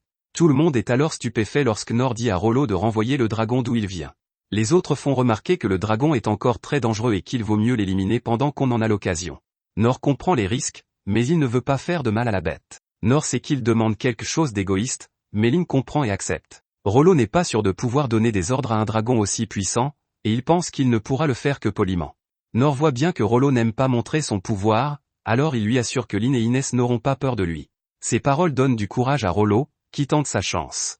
Rollo parvient à comprendre le dragon et informe Nor qu'il a décidé de faire tout ce que son maître lui ordonne. Les filles ne peuvent pas croire ce qu'elles viennent d'entendre, mais Nor, qui n'y comprend rien, pense que le dragon appelle Rollo son maître. Nor dit à Rollo de le faire rentrer tranquillement chez lui et de s'assurer qu'il n'essaiera plus jamais de faire du mal aux humains. Rollo transmet le message et le dragon accepte de faire tout ce que Nor lui a dit.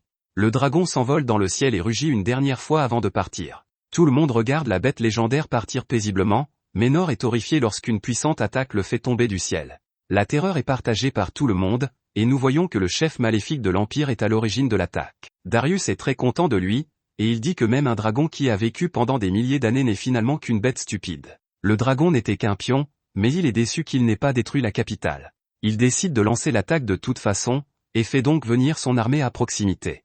Les troupes sont nombreuses et la puissance de feu de l'armée est inégalée. Un coup d'œil en arrière montre comment l'Empire a planifié cette attaque. Après que le dragon a décimé la capitale, les troupes devaient venir faire le ménage. Les fantassins sont équipés d'épées et de boucliers magiques, tandis que les troupes d'élite disposent d'armures et de canons magiques. Les troupes d'élite seraient équipées d'armures et de canons magiques, ainsi que de boucliers massifs et de gigantesques canons à rayons de mana.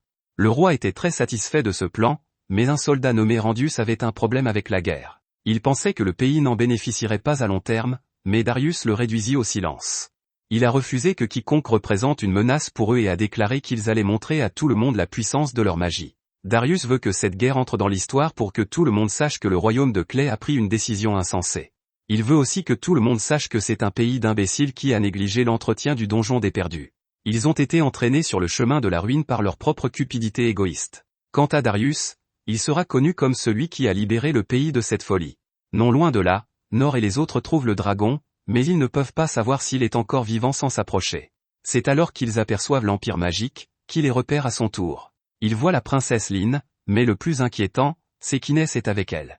En effet, Inès est l'une des légendes vivantes connues dans le monde entier, et Darius suppose que c'est elle qui a sauvé la capitale. L'ère des légendes est révolue et Darius déclare qu'il est temps pour les sages de définir le monde. Darius ordonne le tir du canon à rayon de mana, car même si Inès est connue sous le nom de bouclier divin, cette arme la réduira à néant. Elle ne sera qu'une légende de plus à vaincre par sa main, et c'est pourquoi Darius aime tant la guerre. Le canon à rayon mana s'apprête à tirer, et notre groupe le remarque à la dernière seconde, si bien qu'Inès dit aux autres de s'enfuir. L'arme est mise à feu et Darius déclare que tout est fini pour elle. Inès regarde fixement l'énorme rayon s'approcher, mais Nor s'avance pour parer l'attaque géant. La poutre vole dans tous les sens et personne ne peut croire ce qu'il vient de voir. Les troupes de Darius sont tellement incrédules qu'elles pensent qu'il y a un problème avec l'arme, et Darius leur demande de préparer une autre attaque. Nor est stupéfaite de voir une armée aussi nombreuse, et les filles expliquent qu'elles essaient d'anéantir le royaume.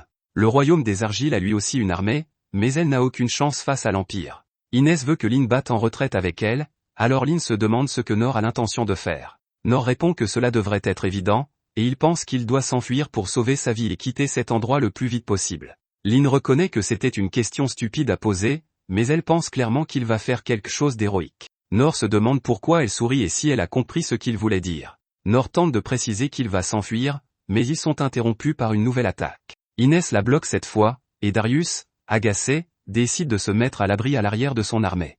Comme ils sont bloqués par toutes les attaques, Nor décide qu'il n'y a qu'un seul moyen de s'échapper. Nor dit aux autres qu'il va distraire l'armée et qu'il devrait en profiter pour s'enfuir. Nor pense qu'il n'est pas doué pour le combat, mais il a confiance en sa capacité à s'enfuir. Un coup d'œil en arrière montre que Nor a aiguisé sa capacité de fuite en fuyant des essaims d'abeilles. Son plan est de courir comme un fou, et Lynn décide de l'aider. Nor est choqué de voir qu'elle va de nouveau utiliser son souffle de vent sur lui, mais elle promet de mieux le contrôler cette fois-ci. Nor tente de lui faire comprendre qu'il ne va pas gâcher sa vie, mais il n'a pas le temps de parler. Une autre attaque s'annonce, Lynn l'améliore et l'envoie voler. Nor est heureux de voir qu'il est capable de dévier les attaques de l'Empire, et il s'envole à travers le champ de bataille. Il n'y a plus de retour en arrière possible et Nor fonce sur toute l'armée. Il utilise la capacité de parade qu'il a mis toutes ces années à pratiquer et désarme une tonne de troupes. Nor veut juste gagner assez de temps pour que les autres puissent s'enfuir, alors il prévoit de courir et de parer tout ce qui se trouve devant lui. Darius est horrifié de voir qu'on se joue de son armée, et Nor apparaît devant lui. Toutes les armes parées par Nor s'envolent directement dans les airs et s'abattent sur l'armée. Les boucliers géants sont également parés par Nor, et Darius ne comprend pas l'attaque de Nor qui défie les lois de la physique. Nor continue son attaque chaotique et Darius se demande qui il est. Nor se retrouve à nouveau près de Darius, et ce dernier se rend compte que c'est lui qui se tenait à côté de Lynn. Il ne comprend pas comment Nor a pu parcourir une telle distance, et il se demande pourquoi Nor ignore maintenant tout le monde pour le fixer. Il craint que Nor ne sache qu'il est l'empereur, et il panique lorsque Nor s'empare de lui.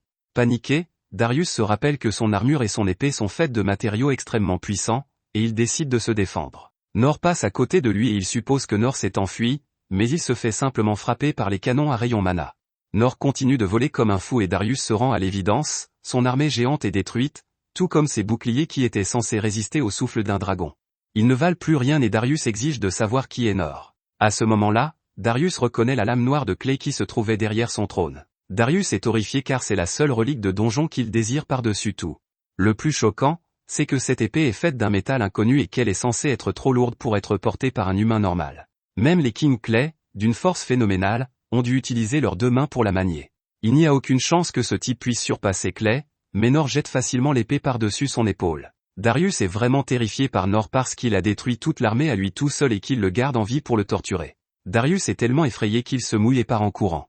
Il monte sur son cheval et s'éloigne de Nord le plus vite possible. Un retour en arrière permet de voir ce qui s'est passé du point de vue de Nord. Nord a réussi à s'empêcher d'être lancé, et il s'est demandé qui était le vieil homme. Même ses chevaux étaient recouverts d'une armure d'or, et le vieil homme avait un air choqué sur le visage.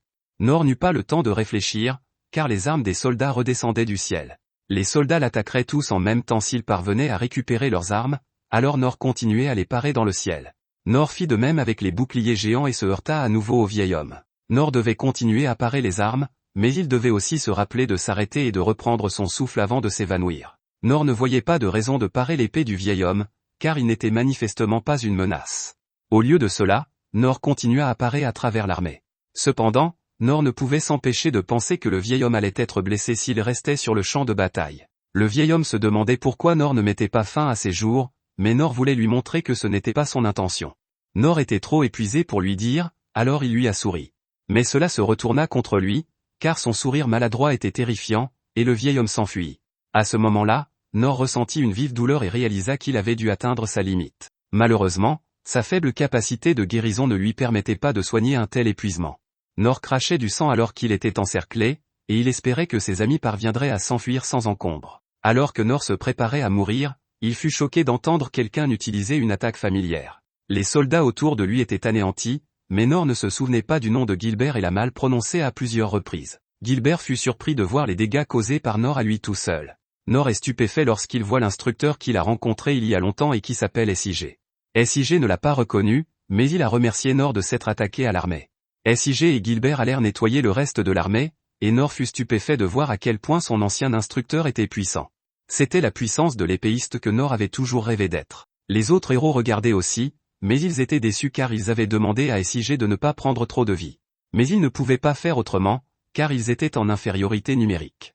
Ces deux-là ont décidé qu'il était temps pour eux de briller, et ils ont donc commencé à attaquer. Les autres héros commencèrent à prendre le contrôle de la bataille, et le vieux sorcier montra son immense maîtrise de la magie terrestre. Le type aux cheveux blancs fit les choses un peu différemment, puisqu'il demanda à son groupe de soigner les ennemis survivants afin qu'ils aient la possibilité de tourner la page. Nord se rendit compte qu'il s'agissait de ses anciens instructeurs, et il n'arrivait pas à croire qu'il pouvait les revoir. Lin soigna Nord et il put à nouveau se déplacer, mais il avait faim. La bataille était terminée, et un interrogatoire révéla que l'ennemi n'avait plus de troupes. Ils leur ont jeté tout ce qu'ils avaient, y compris un dragon, et ils ont perdu. L'empereur avait tellement confiance en son armée qu'il se présenta lui-même sur le champ de bataille, mais il dut s'enfuir. Nord se rendit compte qu'il parlait du vieil homme, et le sorcier fut choqué d'apprendre que Nord avait rencontré l'empereur. Nord décrivit l'armure que lui et ses chevaux portaient, et le sorcier détermina qu'il devait s'agir d'une armure d'oricalque. Il s'agit d'un équipement de très haute qualité qui peut supporter un large éventail de compétences. Cela explique pourquoi il a pu s'enfuir. Si l'empereur s'était échappé à la frontière, il n'aurait pas pu le poursuivre. En effet, il y avait là une forteresse et un pont qui enjambaient un ravin. Le sorcier se rendit compte qu'il n'y avait aucun moyen de rattraper l'empereur, et il souhaita qu'ils puissent tous voler. À ce moment-là, le sorcier fut choqué d'entendre Nord dire qu'il y avait peut-être un moyen. Cependant, cela dépendait de la survie de l'être qui faisait partie de son plan. L'idée de Nord était d'utiliser le dragon. Le sorcier était stupéfait, car il n'aurait jamais cru pouvoir voir de près une bête ancienne et légendaire. C'était un spectacle incroyable, et cela valait la peine de vivre jusqu'à un âge avancé pour le sorcier. Saint était du même avis, car c'était la première fois qu'on lui confiait la tâche de soigner un dragon aussi énorme. Saint se mit au travail et utilisa la magie de guérison sur la bête géante. Saint se souvint de Nord et fut stupéfait de voir à quel point il avait grandi. Le sorcier ne le reconnut pas, mais Saint le reconnut tout de suite. Nord était heureux de voir que le sorcier était toujours en vie et en bonne santé, mais le sorcier était insulté parce qu'il prévoyait de vivre encore au moins 100 ans. Nord pensa que le vieux sorcier était plus drôle que jamais, mais le vieux ne plaisantait pas. Il ne pensait pas qu'essayer de monter sur le dos du dragon était une bonne idée, mais Nor expliqua qu'ils s'en sortiraient parce qu'ils avaient Rollo de leur côté. Le sorcier fut heureux de l'entendre, mais il fut horrifié lorsque Rollo lui dit qu'il n'avait pas du tout confiance en ses capacités. À ce moment-là, le dragon commença à se réveiller et le sorcier commença à paniquer. Tout le monde exprima sa confiance en Rollo, mais Nor voyait bien que le dragon était en colère. Rollo était choqué que Nor soit capable de sentir cela, alors Nor expliqua qu'il avait beaucoup appris en vivant dans les montagnes pendant très longtemps. Le dragon voulait désespérément se venger, et il voulait que Rollo lui ordonne de le faire. Le sorcier fut étonné de voir que Rollo avait un tel contrôle sur le dragon parce qu'il n'attendait que ses ordres. Nor complimenta également Rollo, mais ce dernier commença à expliquer qu'il écoutait en fait Nor. Malheureusement, il fut interrompu par l'impatience du dragon. Le dragon voulait partir tout de suite, alors Nor dit à tout le monde de se préparer à le chevaucher. Nor fut choqué de voir que les filles voulaient y aller, alors elles expliquèrent que Rollo devait partir pour contrôler le dragon, et qu'elles devaient le protéger. Nor ne pensait pas qu'elles voudraient qu'il y aille aussi, mais c'est ce qu'elles ont fait, et il a pensé à sa peur du vide. C'était son idée, cependant, et il n'avait pas vraiment le choix. Saint irait aussi, ainsi que Careo. Nor fut choqué de se souvenir de ce type qui était son professeur de cours de voleur, il serait chargé de dissimuler leur présence. Juste à ce moment-là, le roi et Rin arrivèrent pour déclarer que Rin partirait aussi. Lynn était heureuse de revoir sa famille, et Inès était prête à être punie pour être revenue à la capitale au lieu de s'enfuir avec la princesse. Rin décida de ne pas la punir et prit la responsabilité de donner un ordre aussi stupide. Le roi laissa Rin donner les ordres à partir de maintenant, et il s'excusa auprès de Nor de lui en demander autant. Il eut cependant besoin de l'aide de Nor une dernière fois, et lui demanda de protéger ses enfants. Nor lui assura qu'il les ramènerait sains et saufs, et Rollo ordonna au dragon de s'envoler. Les héros se demandèrent s'il était vraiment normal de laisser Nor partir sans lui révéler la vérité. SIG expliqua que c'était mieux ainsi car, en réalité, Nor n'avait jamais eu besoin d'eux pour jouer un rôle dans sa vie. S'ils pensaient pouvoir élever Nor eux-mêmes, c'était uniquement pour satisfaire leur ego. En effet, Nor était un héros tout droit sorti des légendes. SIG réalisait maintenant qu'il avait été paresseux ces dernières années. Il avait cessé de se battre pour enseigner aux autres, mais après avoir vu ce que Nor venait de faire, il avait décidé de se recycler à partir de zéro. SIG était inspiré par les capacités de Nor, et il refusait de laisser sa propre épée tomber en désuétude. Les héros étaient très heureux d'avoir pu assister au spectacle que Nor venait de réaliser. Sur le dragon, tout le monde cherchait l'empereur, mais il n'y avait aucun signe de lui. Il était beaucoup plus rapide qu'ils ne le pensaient, et ils commencèrent à se demander s'il n'avait pas déjà regagné l'Empire. Ils approchèrent d'un pont en acier qui marquait le début du territoire contrôlé par l'Empire. Ils ne pouvaient pas s'y aventurer sans réfléchir et envisagèrent donc de faire demi-tour. La décision revenait à Rin, mais Lynn remarqua quelque chose qui se déplaçait à une vitesse extrêmement rapide. C'était l'empereur, mais il s'approchait des défenses de la capitale impériale. Il était clair qu'il ne reviendrait pas en un seul morceau s'il passait en territoire ennemi. Pour l'instant, ils étaient cachés, mais s'ils s'approchaient trop, l'ennemi détecterait l'utilisation de la magie. Laisser l'empereur s'échapper n'était pas envisageable, car l'Empire avait accès à de puissants outils magiques, et ils étaient très dangereux. Ils ne pouvaient pas leur laisser le temps de reconstituer leur armée. C'est alors qu'Inès demande, à la surprise générale, l'autorisation d'anéantir toute la zone. Le temps leur était compté, elle voulait donc détruire les défenses de l'ennemi. Lynn était choquée, car normalement, Inès n'aurait jamais suggéré d'exercer son propre pouvoir. Cependant, cette fois-ci, Inès était tout aussi en colère que les autres. La capitale royale qu'elle avait juré de protéger au péril de sa vie venait d'être piétinée. Rin donna à Inès la permission qu'elle attendait et lui dit de ne pas se retenir. Inès détruisit absolument le mur et poursuivit en attaquant la base. Leur chemin de fuite était désormais sécurisé, mais le travail n'était pas terminé. Leurs actions ici allaient déterminer le cours de la guerre, ils allaient donc continuer à poursuivre l'empereur. Rin avait l'intention de le suivre même si cela devait les mener jusqu'à la capitale impériale, et Lynn se disait prête. Tous ceux qui se trouvaient ici exerçaient un pouvoir bien supérieur à la norme, et ils étaient les plus forts que l'on puisse imaginer. Mais son instructeur Nor était au-dessus de tous, et elle n'arrivait même pas à comprendre sa grandeur. Lynn l'admire beaucoup, mais nous voyons qu'il souffre beaucoup de sa position élevée. Lynn était prête et a déclaré qu'ils allaient montrer à l'Empire ce qui arrive quand on s'en prend aux mauvaises personnes. L'empereur revient à l'Empire et tout le monde se demande ce qui s'est passé. Il est furieux et reproche à son armée de ne pas être assez compétente pour utiliser les armes de pointe qu'il lui a données.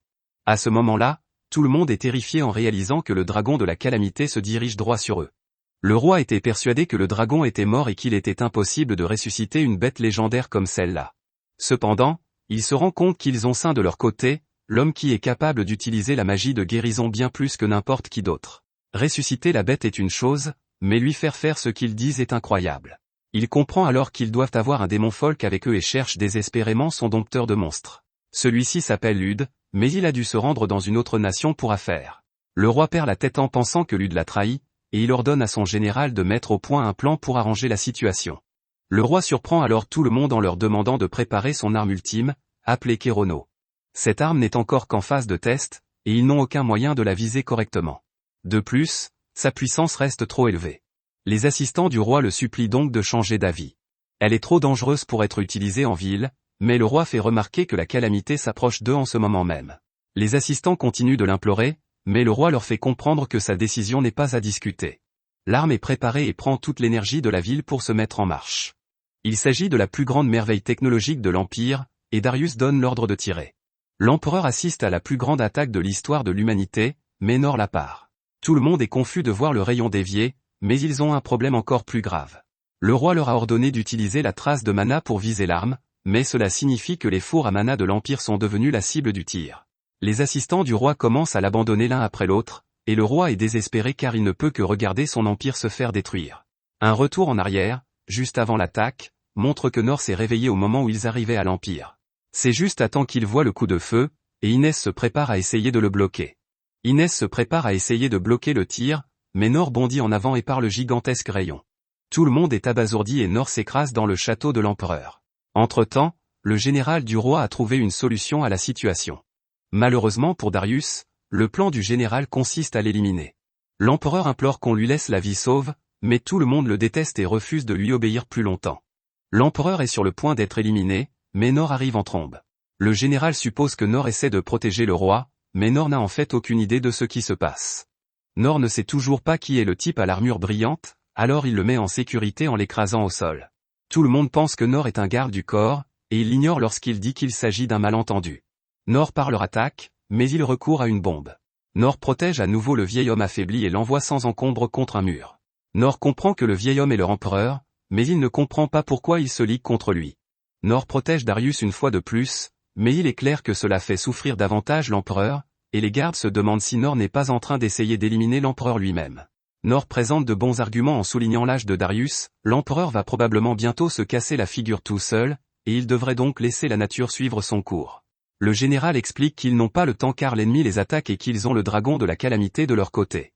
Il veut faire comprendre qu'ils n'ont pas l'intention de se battre, et la meilleure façon de le faire est de leur donner la tête de l'empereur. C'est à ce moment-là que les autres arrivent. Ils disent que ce ne sera pas nécessaire car ils préfèrent que l'empereur soit en vie pendant qu'il expie ses crimes. Rin demande la permission de s'occuper du reste, et Nor l'autorise. Lin emmène Nor pour soigner ses blessures et Darius supplie Rin d'épargner sa vie. Rin dit qu'il pardonnera à Darius, mais il commence alors à énumérer toutes les victimes de la guerre que Darius a déclenchée. Plusieurs personnes ont perdu la vie de manière horrible, et tout cela à cause de la dévastation que Darius a déclenchée dans la ville. Il y a 127 victimes confirmées, mais il est probable qu'il y en ait encore plus. Rin accepte à nouveau de pardonner à Darius, mais seulement s'il est prêt à connaître les mêmes souffrances que tous ceux qu'il vient de citer. Après cela, ils parleront de mettre fin à la guerre et de trouver la paix. Personne ne s'y oppose, sauf le roi, qui veut savoir ce que Rin entend par « souffrance ». Les choses ne font qu'empirer pour lui lorsque Saint explique ce qu'ils ont prévu. Saint promet qu'il gardera Darius en vie, peu importe le nombre de membres qu'ils briseront et le nombre de fois où ses entrailles seront broyées, Saint le guérira suffisamment pour qu'il puisse participer aux négociations. Les autres décrivent le supplice encore davantage, si bien que Darius se mouille à nouveau. Ils assurent à Darius qu'ils n'en profiteront pas et qu'ils veulent simplement qu'il éprouve la même douleur que celle qu'il a causée à leur nation. Rin dit que c'est un petit prix à payer pour le pardon, et il déclare que leur nation est très miséricordieuse. Non loin de là, Nor est guéri et regarde tous les dégâts causés par le rayon qu'il a dévié. Nor se sent très mal, mais Lin explique que seuls les fours à mana ont été détruits. Ils contiennent tellement de mana que les gens ne peuvent même pas s'en approcher. Rin vit pour expliquer que la guerre est enfin terminée et que les deux nations vont se concentrer sur la reconstruction. Nor fait remarquer que la guerre vient de commencer et qu'il aurait aimé qu'ils discutent dès le début. L'empereur va se retirer et son petit-fils va prendre sa place. Le problème, c'est qu'il n'a que 10 ans et qu'il faut donc nommer des tuteurs. Ces gardiens sont appelés le circuit des 10, et c'est le groupe que Nor a combattu plus tôt. Le groupe arrive pour s'excuser auprès de Nor pour le malentendu, mais Nor se contente de les réprimander pour s'être acharné sur un vieil homme. Le général révèle qu'il a honte de ses actes et remercie Nor d'avoir empêché une guerre civile dans l'Empire. Nor les remercie à son tour car il pensait être fichu après être tombé du dos du dragon, mais ils avaient un sol en parfait état sur lequel ils pouvaient tomber. Le général est amusé par Nor, et il décide de laisser les choses en l'état. Cependant, il promet d'aider Nor s'il en a besoin. Nor se sent toujours mal à l'aise à cause des dégâts qu'il a causés à la ville, mais le général explique qu'il n'y a pas eu de blessés. Le général souligne que c'est sa nation qui a rompu le traité et qu'il ne s'agit là que des conséquences. Nor propose de l'aider de toutes les manières possibles, mais le général trouve qu'il a trop bon cœur. Le dragon commençant à s'ennuyer, le groupe se prépare à partir. Le général révèle finalement qu'il s'appelle Rendu, et le groupe rentre chez lui. Nor a toujours le vertige et demande à Rollo de demander au dragon s'il peut voler plus près du sol cette fois-ci. Lin pense que Nor souffre de la culpabilité d'avoir endommagé une nation, mais ce n'est en fait que sa peur du vide. Le groupe rentre chez lui sain et sauf, et Rin explique au roi que Nor a grandement contribué au champ de bataille. Il pense que Nor devrait être récompensé, mais Nor refuse parce qu'il n'a besoin de rien. Le roi insiste, et Nor se rend compte qu'il a quelque chose à demander, il veut que le roi aide Rollo. Rollo est un démon et il n'a nulle part où vivre. Nor veut que le roi permette à Rollo de vivre dans la capitale pour qu'il puisse mener une vie normale. Nor envisage de laisser Rollo vivre avec lui, mais il se rend compte qu'il serait préférable pour Rollo d'être pris en charge par une famille riche. Le roi a déjà proposé à Nor de lui donner une maison et un terrain, alors Nor dit que c'est suffisant. Nor dit que Rollo l'a sauvé un nombre incalculable de fois et qu'il lui doit donc la vie. De plus, la seule raison pour laquelle le dragon a fait ce que Nor a dit, c'est à cause de Rollo. Rollo tente d'éclaircir ce point, mais Nor l'interrompt pour lui dire d'arrêter d'être si humble. Le roi pense qu'il s'agit d'une demande importante, car le pays considère les démons comme des ennemis. En accepter un dans son royaume causerait de gros problèmes. C'est tout ce que Nor veut, et il dit que toutes les autres récompenses qu'ils voudront lui donner devront être données aux gens qui souffrent de la guerre. Le roi est tout à fait d'accord, et Nor se demande pourquoi le roi aime tant rire. Rollo pense à toutes les choses qu'il souhaitait avant de rencontrer Nor. Il voulait être utile à quelqu'un, et il voulait manger un bon repas au moins une fois. Rollo se réveille de ce rêve et Inès lui explique qu'il va vivre avec elle pour le moment. Rollo est choqué d'entendre que la nourriture sur la table est pour lui, et Inès insiste pour qu'il commence à manger. Rollo est étonné de voir à quel point le pain est moelleux et délicieux, et il se met à pleurer. Rollo commence à engloutir la nourriture comme un animal sauvage, alors Inès change ce qu'elle a dit auparavant et lui dit de ralentir un peu. Elle lui promet que personne ne le lui prendra, et Rollo sourit pour la première fois de sa vie. De retour au royaume, Nor est choqué par l'ampleur des dégâts causés par la guerre. Il est heureux de constater que la guilde est toujours intacte, et il s'arrête pour regarder un panneau qu'il n'a pas vu depuis longtemps. Un souvenir montre à quel point le maître de la guilde a été surpris lorsque Nor est revenu à la guilde après avoir échoué à apprendre une seule compétence décente. Le plus choquant, c'est que Nor a passé 3 mois dans toutes les écoles de formation, mais n'a pas réussi à en apprendre une seule. C'est pourquoi Nor ne pouvait pas s'inscrire comme aventurier. 15 ans se sont écoulés depuis, et Nor n'a jamais pensé qu'il retrouverait ses instructeurs de l'époque. Lorsqu'il était enfant, Nor avait supplié Sig de le laisser s'entraîner à l'épée et lui avait montré le permis qu'il avait obtenu de la guilde. Sig l'avait prévenu que l'entraînement serait épuisant, mais Nor était prêt. Les premiers jours de Nor furent très intenses, et Sig pensait qu'il aurait de la chance s'il ne tenait que 3 jours. Étonnamment, 10 jours passèrent sans que Nor n'abandonne, et Sig fut impressionné par sa ténacité. Un jour, Nor s'est blessé, mais Sig l'a simplement réprimandé pour avoir fait tomber une épée. Étonnamment, Nor n'abandonna pas, et Sig fut étonné de voir que ses yeux avaient toujours autant de vigueur, même après avoir été détruits. Nor voulait savoir quand il apprendrait une compétence, mais Sig ne le savait pas. Nor le supplia de lui montrer au moins une compétence qu'il pourrait apprendre, ce que Sig fit. Nor était stupéfait par cette incroyable compétence qu'il ne pouvait même pas voir, et Sig pensa que c'était une compétence qui rendait son coup difficile à suivre, même pour lui. Il était logique qu'un enfant comme Nor ne puisse pas le voir de ses propres yeux. Bien sûr, Sig fut choqué lorsque Nor décrivit parfaitement tous les mouvements de Sig pendant la technique. C'est à ce moment-là que Sig réalisa que si Nor était bien élevé, il pourrait même être capable de le surpasser. Cependant, au bout de 2 mois, Nor était incapable d'apprendre une compétence autre que la parade, et Sig ne comprenait pas pourquoi. Si Nor pouvait apprendre une seule compétence qui puisse être considérée comme utile, il pourrait progresser. Malheureusement, Nor n'y parvenait jamais. Nor voulait désespérément continuer à s'entraîner, mais Sig avait déterminé que la parade ne suffirait pas à faire de quelqu'un un épéiste. Nor n'avait pas les aptitudes d'un épéiste, mais Sig croyait toujours qu'il pouvait devenir quelqu'un de grand, et il recommanda donc à Nor de choisir une autre voie. Dindarg fut surpris lorsque Nor vint le voir pour s'entraîner, car il avait l'air d'être emporté par une brise légère. Dindarg lui expliqua que le rôle d'un guerrier était de servir de bouclier à ses coéquipiers, et que Nor était déterminé à devenir un aventurier quoi qu'il arrive. Après 2 mois d'entraînement, Dindarg donna du crédit à Nor, car il ne s'attendait pas à ce qu'un enfant aille aussi loin que lui. Un jour, Dindarg dut sauver ses apprentis d'un rocher qui tombait, mais il fut stupéfait de voir que Nor était le seul à être assez fort pour tenter de l'affronter. Dindarg était tellement impressionné qu'il pensait que si Nor apprenait une seule compétence, il pourrait l'entraîner pour en faire un véritable bouclier invincible. Malheureusement, après 3 mois d'entraînement, Nor fut contrarié d'apprendre que Dindarg ne l'autoriserait plus à s'entraîner avec lui. Nor améliora légèrement ses capacités physiques, mais cela n'aurait pas suffi à l'aider à survivre au reste de l'entraînement. Dindarg reconnaissait que Nor était un travailleur acharné, il pensait donc que Nor méritait d'être récompensé pour ses efforts. Nor alla demander à Mian de l'entraîner, mais elle voulut d'abord le tester. Elle lui dit d'essayer de frapper un bâton très éloigné. Mian pensait qu'il échouerait et qu'elle pourrait ignorer sa demande. Malheureusement pour elle, Nor a cloué le bâton avec une pierre, et elle lui a demandé de recommencer. Bien sûr, Nor l'a fait et elle n'a pas eu d'autre choix que de l'entraîner. Le problème, c'est que Mian n'autorise Nor à s'entraîner qu'à frapper des cibles avec des pierres. Elle craignait que Nor ne finisse par causer des ennuis, mais il voulait vraiment s'entraîner avec l'arc. Mian finit par céder, mais Nor écrasa instantanément l'arc à main nue. Nor n'arrêtait pas de les casser, alors elle l'a laissé utiliser le sien. Elle était sûre qu'il ne serait pas capable de casser le sien, mais bien sûr, il l'a fait, alors Mian lui a demandé de lancer à nouveau des pierres. Après 2 mois d'un entraînement impressionnant, Nor expliqua qu'il avait appris à lancer des pierres en chassant des oiseaux bizarres dans les montagnes. Mian est choquée car elle a entendu parler de ces fameux oiseaux que même un chasseur chevronné a du mal à abattre. La précision de Nor étant incroyable, Mian se demande s'il y a un intérêt à ce qu'il s'entraîne avec elle. Au bout de 3 mois, Mian lui a dit de ne plus s'entraîner avec elle, car il n'avait pas le sens du maniement d'une arme aussi délicate. En réalité, elle savait que Nor était très fort, même sans arc. Nor alla demander à Kareo de l'entraîner, mais Kareo avait déjà entendu parler de Nor par les autres instructeurs et il l'accepta tout de suite. Kareo demanda à ses apprentis de s'approcher furtivement d'une cible et fut très impressionné par Nor. Lors de la séance d'entraînement suivante, tout le monde devait éviter des pièges pour atteindre un coffre au trésor, mais Nor avait une autre idée en tête. Pendant que les autres stagiaires cherchaient les pièges, Nor les contournait en courant. Il utilisait la parade pour éviter les attaques et son lancer de pierres pour attaquer les serpents. Nor était incroyable, mais il a complètement raté le but de l'exercice. Après 3 mois d'entraînement, Kareo a décidé qu'il ne pourrait pas continuer à entraîner Nor. Nor n'avait pas le sens de la situation, et il n'y avait aucun espoir qu'il devienne un espion.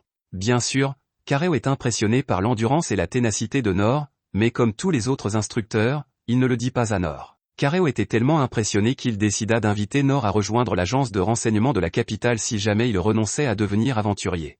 Nor alla alors voir le magicien et lui expliqua qu'il n'avait pas réussi à s'entraîner dans les autres écoles. 2 mois plus tard, on s'aperçut que Nor ne pouvait pas utiliser la magie, car il n'avait pas de mana. Le seul espoir de changer cela était que Nor entre dans une pièce résonnante de mana. Nor était impatient d'essayer, mais le vieux sorcier hésitait. Il finit par céder, mais dit à Nor de quitter la pièce immédiatement si les choses commencent à devenir intenses. Au bout d'un moment, le sorcier fut choqué d'apprendre que Nor n'avait pas quitté la pièce depuis très longtemps. La pièce amplifie considérablement tous les sens humains, si bien que Nor aurait pu perdre la vie s'il était resté trop longtemps dans la pièce. Le vieil homme a été choqué de constater que Nor allait très bien, et Nor l'a renvoyé parce qu'il sentait qu'il était sur le point de faire une percée. Cependant, au bout de 3 mois, Nor ne parvenait plus qu'à faire apparaître une petite flamme. Le sorcier trouva cela incroyable, car il est très rare de voir des gens aussi incapables de magie que Nor. Cependant, tout bien considéré, Nor était tout de même impressionnant pour avoir surmonté ses limites. Le sorcier pensait que c'était tout, mais il fut stupéfait lorsque Nor conjura une autre petite flamme. C'est ce qu'on appelle la double projection, et le sorcier est choqué car il lui a fallu 50 ans pour apprendre à le faire. Nor était encore contrarié car il savait que cela ne l'aiderait pas à devenir un aventurier, et le sorcier accepta. Le sorcier était incroyablement déçu, car si le corps de Nor avait été mieux adapté à la magie, il aurait pu être connu dans tout le pays comme un magicien hors pair. Nor alla tenter sa chance auprès de saints, mais Nor n'avait jamais subi le rite de bénédiction lorsqu'il était bébé. Seuls ceux qui ont été sélectionnés subissent ce rite et sont autorisés à s'entraîner à l'école de saints. Nor s'est juré de ne pas partir tant qu'il ne serait pas accepté, alors Saint l'a laissé dehors. Nor resta dehors dans le froid pendant des jours, et Saint l'ignora. Nor finit par s'effondrer, mais Saint était là pour le rattraper. Saint décida de laisser Nor s'entraîner avec lui, mais il ne pouvait pas promettre que Nor apprendrait une compétence.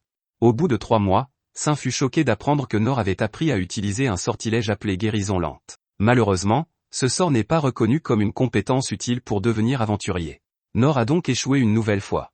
Saint était tout de même impressionné par le fait que Nor ait pu utiliser la magie de guérison de bas niveau sans bénédiction naturelle. Cela ne devrait pas être possible, et cela signifiait que Nor aurait pu techniquement être capable de manier le pouvoir des miracles sans limite. Le lendemain, tous les instructeurs furent choqués d'apprendre que Nor avait disparu. Mian pensait qu'il pouvait le laisser seul, vu sa force, mais Saint avait d'autres idées. Il était persuadé que si tous les instructeurs consacraient leur temps à cultiver les dons de Nor, celui-ci deviendrait sans aucun doute quelqu'un d'extraordinaire. Il pensait qu'ils devraient tous entraîner Nor et lui donner des conseils. Tous les instructeurs ont vu son potentiel et ont accepté de le former ensemble. SIG voulait chercher Nor lui-même, mais ils décidèrent de travailler ensemble pour le retrouver. De retour au présent, le maître de guilde est heureux de voir que Nor est revenu à la capitale au lieu d'aller à Mitra. Nor a eu une longue journée, c'est pourquoi il est tout sale, mais le maître de guilde explique que le chef de la guilde de construction le cherche.